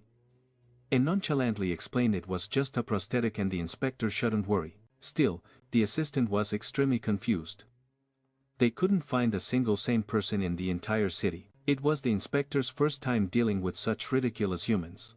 It was almost as if they were zombies. He began to assume the zombie king had built a city for weirdos and lunatics, a dangerous mill. Meanwhile, the zombie king was staring at something on top of a building. One of his soldiers noticed something was wrong. Another subordinate asked what was going on. He explained that the king had been acting strangely ever since 80. He was muttering things and trembling. His assistant asked if there was something wrong with the food. The soldier wasn't sure. All he knew was that the president was hungry. So, they decided to make him some spicy scrambled eggs. It was a huge mistake. The king couldn't eat that kind of food. The soldier, confused, asked why. Then he learned the terrifying truth. Spicy food activates his uncontrollable mode, and once it's activated, it stays in that state for at least a month. Spreading the bad news, this had to be reported immediately. He called Blackie and explained the situation. At first, Blackie was confused. They had already banned all spicy food from the city. He had no idea how this had happened. Unfortunately, the lone shark was just as clueless. Now, everyone was on edge. The guy who looked like Piccolo speculated that the king might exterminate the inspection team. And, honestly, that was a real possibility. The inspection team's journey continues. Since there wasn't much else to see at their current location, the inspection team decided to move on. That's when they saw a strange object in the sky. It was a truck. It crashed near them, sending debris flying everywhere. Moments later, the zombie king himself arrived. The inspectors were baffled. There wasn't supposed to be a truck there. Now, standing before them, the president looked excited. He declared that he would personally take the inspector on a tour of his city. The inspection team was struggling to recover from the shockwave. They had no idea what had just happened. Even more concerning, they didn't know who this man was. An oppressive presence. The zombie king's gaze locked onto the inspector. His eyes were piercing. His presence exuded an overwhelming pressure. For some reason, she felt an intense fear. She didn't recognize this man, which disappointed him. He expressed his frustration that she had forgotten him. After all, he was the zombie she had been looking for. That revelation horrified her. This wasn't the image she had of him at all. In fact, she could have sworn it didn't look like that before. He explained that he had simply taken off his mask. That was the only difference. As he got closer, she instinctively backed away. A generous gift, Since as she had traveled a long way, he had prepared a special gift, the best deviled eggs she would ever taste.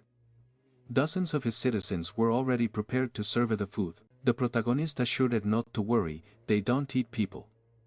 Then, without any warning, he grabbed her by her clothes and lifted her off the ground. The city school district wasn't that interesting, so he decided to take her somewhere else. A terrifying, devastating leap, he soared through the air, carrying the inspector with him. Her entire body was paralyzed with fear and her assistants could only watch helplessly. They had no idea how to keep up. Meanwhile, his subordinates saw what was happening and knew they had to move, immediately. The grand tour begins. They descended toward the ground at a dangerous speed. The protagonist landed on the rooftop of a building, completely shattering the ground on impact. Still holding the inspector, it told her to take a look. "This is my city," it declared, "and we're already starting to expand it." There were all sorts of professionals, even white-collar workers.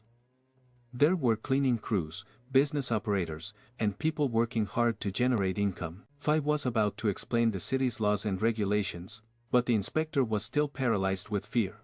Since she wasn't moving, he continued to drag her through the streets. Zombie edition of Law and Order. He pointed out how everyone obeyed the traffic laws, there were no violations. Then, a truck driver suddenly panicked. Only his leg was visible, as if the rest of his body had been removed. The zombie king calmly explained how lawbreakers were dealt with. They are launched into the sky. To prove his point, he made the truck fly. Even though it didn't have wings, it soared through the air like a rocket. The inspection team witnesses the madness. The team was about to grab a cab when they noticed what had just happened. They could now clearly see a truck embedded in one of the siege buildings. Blackie had acted quickly to save the driver's life.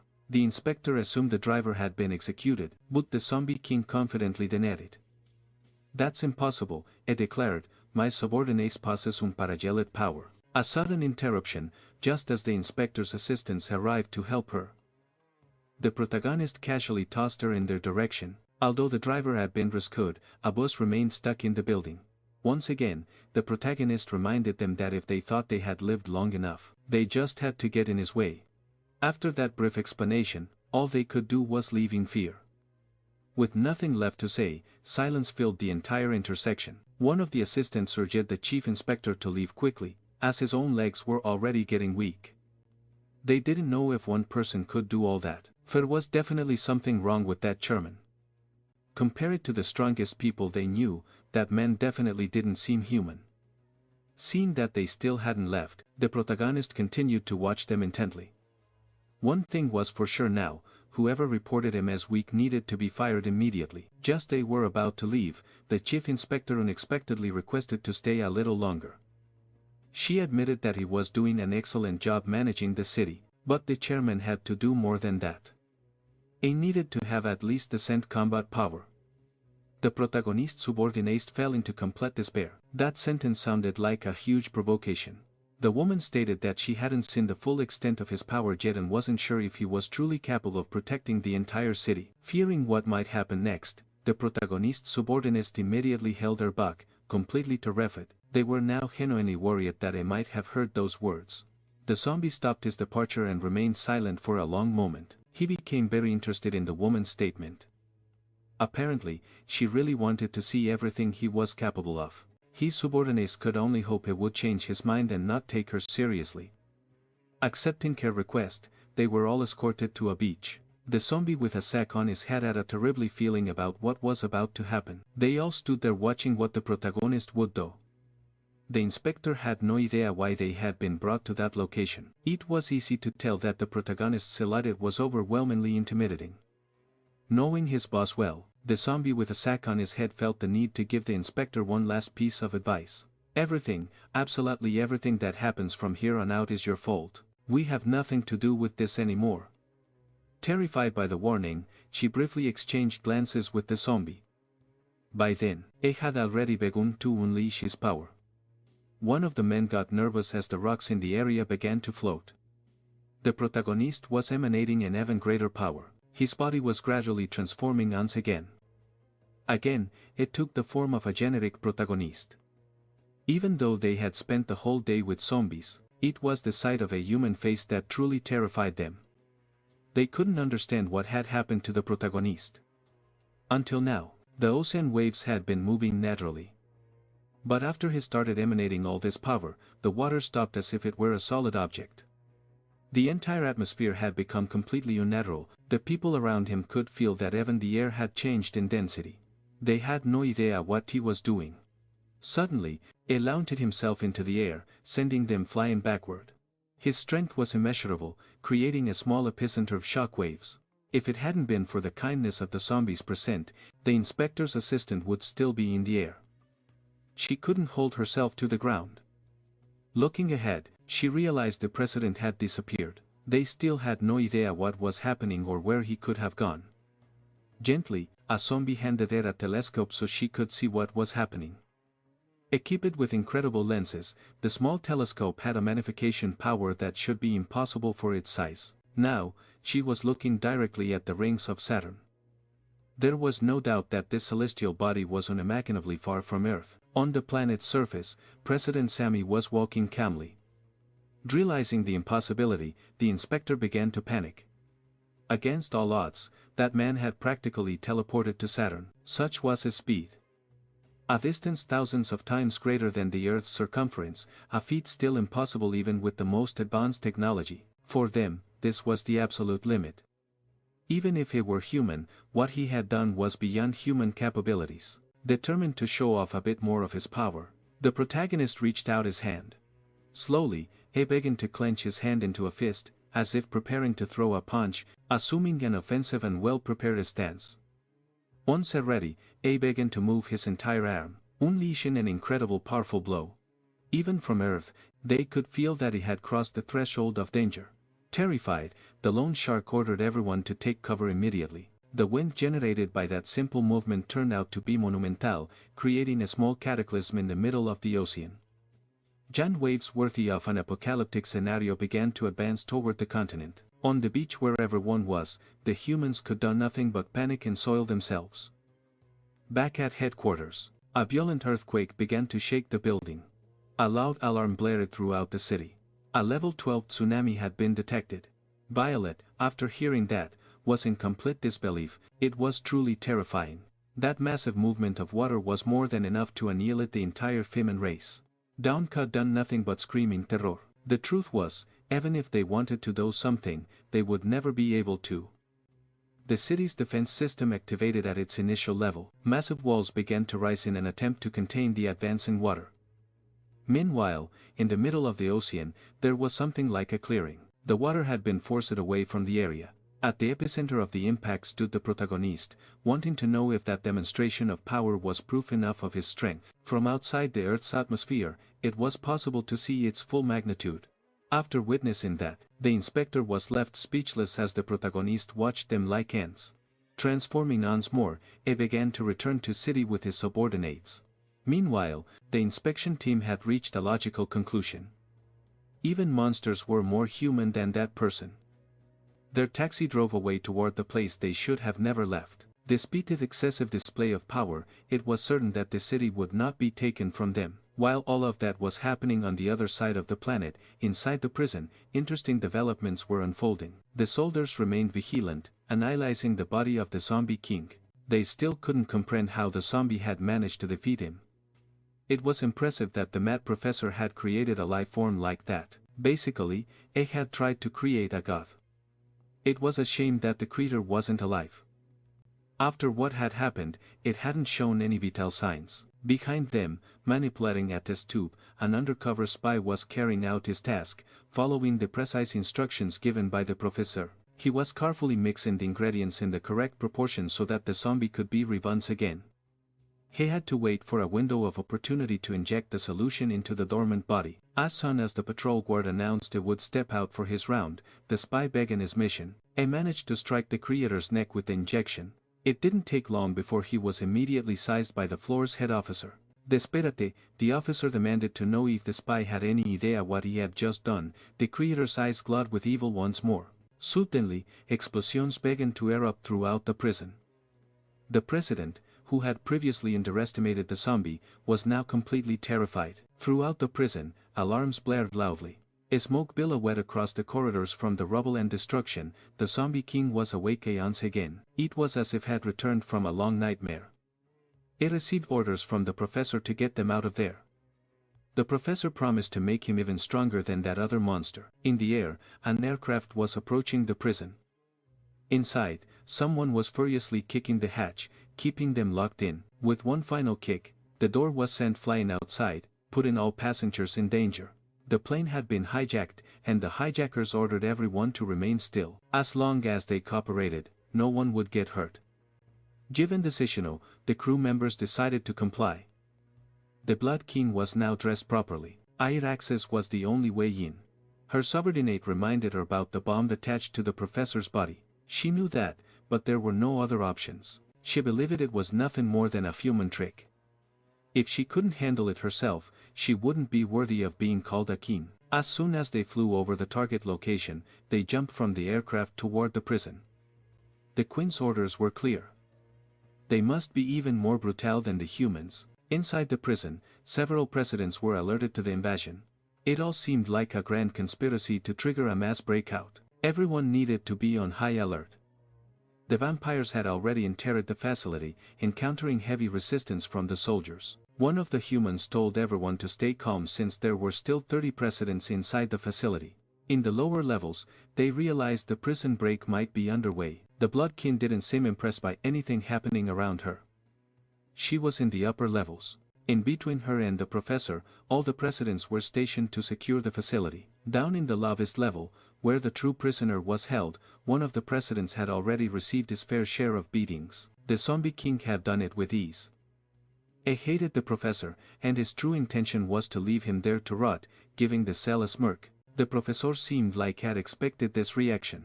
His bespectacled lackey began to panic. The professor said that this was his creation. It wasn't just some zombie capable of defeating him. It was better not to try anything foolish in his presence. Provoked by those words, the creature started to become hostile, but before it could act, the professor calmly reasserted.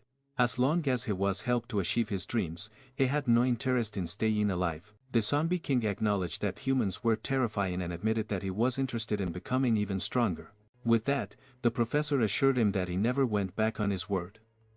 Outside the prison walls, they could hear the tremors and explosions. The presidents were struggling to hold back the invaders. They had no idea who these people were, nor did they care.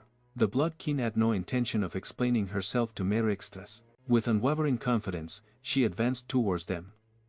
She gave them two options, either hand over the professor or find out how strong she really was. Determined to do duty, the first president decided to attack. Despite the hostility, the queen remained motionless.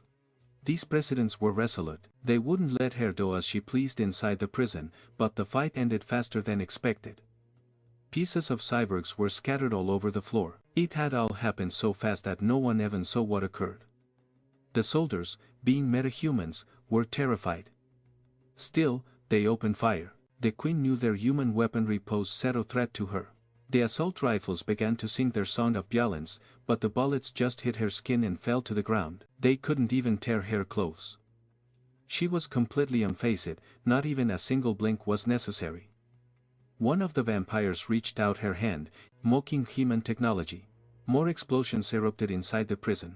Meanwhile, on the lower levels, the professor's rescue mission continued. The mad scientist was surprised the bomb hadn't activated. That's when the mad professor revealed they had a 2-second window after the lights went out. Now they could continue with their escape. The scientist was worried about making that creature even stronger, but the professor had 2 more bodies, even more powerful than that one. Finally, they managed to free the professor from his prison cell. The initial sight intrigued the zombie king. The humans there already looked defeated, and judging by their condition, the enemy was truly strong. Something else was going on here. A mysterious figure estaba among the bodies. The Blood King finally revealed herself. She had come to meet the professor. She told him that anyone who couldn't even touch the zombie in its second form was unworthy as an experiment. The scientist panicked, wondering how she knew that. Meanwhile, the zombie king wondered who this woman was. Since they shared a common enemy, she suggested using his body for her cause. Showcasing all her scientific and technical expertise, she awaited the professor's response. Feeling challenged yet, the zombie king wanted to know if this barely clothed woman thought she was stronger than him. She confirmed it and even added that it wasn't just by a small margin. If he wanted, she could prove it right then and there. Immediately, the two clashed. The queen emerged victorious. Her blow landed, a completely unexpected outcome for those who didn't know her. She demonstrated overwhelming power. If the zombie had wings, it would have flown away because it now looked like a projectile, smashing through everything in his path. Having already been defeated by the protagonist, he could tell from experience that her power was on par with his, but he refused to let the fight end like this. Looking at the prison's nuclear reactor, he suddenly had a brilliant idea, an idea worthy of a true genius. If he couldn't win, then everyone would turn to dust with him. Striking the reactor with all his might, the mad scientist took the opportunity to say this guy was never trustworthy. A chain reaction started, and it was only a matter of time before everything exploded. With a simple gesture of her hand, the queen looked at the reactor. Then she lowered her hand, fingers outstretched. She had given an order to reality itself, reversing the explosion, a display of power none of them expected. As if that wasn't enough, it was as if she had controlled gravity itself, crushing the immortal creature under the weight of that massive weapon. His ashen body now resembled a piece of gum stuck to the pavement. The humans struggled to comprehend what they were witnessing. That sight was undeniably terrifying. The queen mocked the creature for being so weak yet arrogant enough to bear the title of king. It was time to teach him a little lesson. With the creature in her grasp, she wanted to know how the protagonist had defeated it. Although he heard the question, the defeated creature was still processing its brutal loss. The queen's gaze showed no patience. It was then that he realized how far he was from true power. He had seen this before. These two creatures were monsters from a civilization that no longer existed. A deep terror began to consume his mind until he stood completely still before her. The king had shown him his true place, dropping his lifeless body to the ground. The zombie king, once revived, stopped breathing yet again. With that, she also demonstrated her power to everyone present. She had subjugated a powerful being as if it were nothing.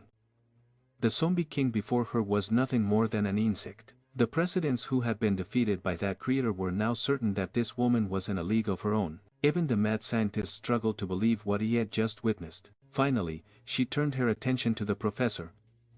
She wanted to know if he was good enough to be her experiment, and she was waiting for a positive response, but the professor was too stunned to answer immediately after what he had just seen. She was more than enough. High atop City's city hall, the misbehaving zombie was still being punished. Violet arrived to speak with the protagonist. She had an urgent matter. They warned it wasn't a good time, but since it was an emergency, she couldn't delay. Her subordinate tried to warn her that it was dangerous.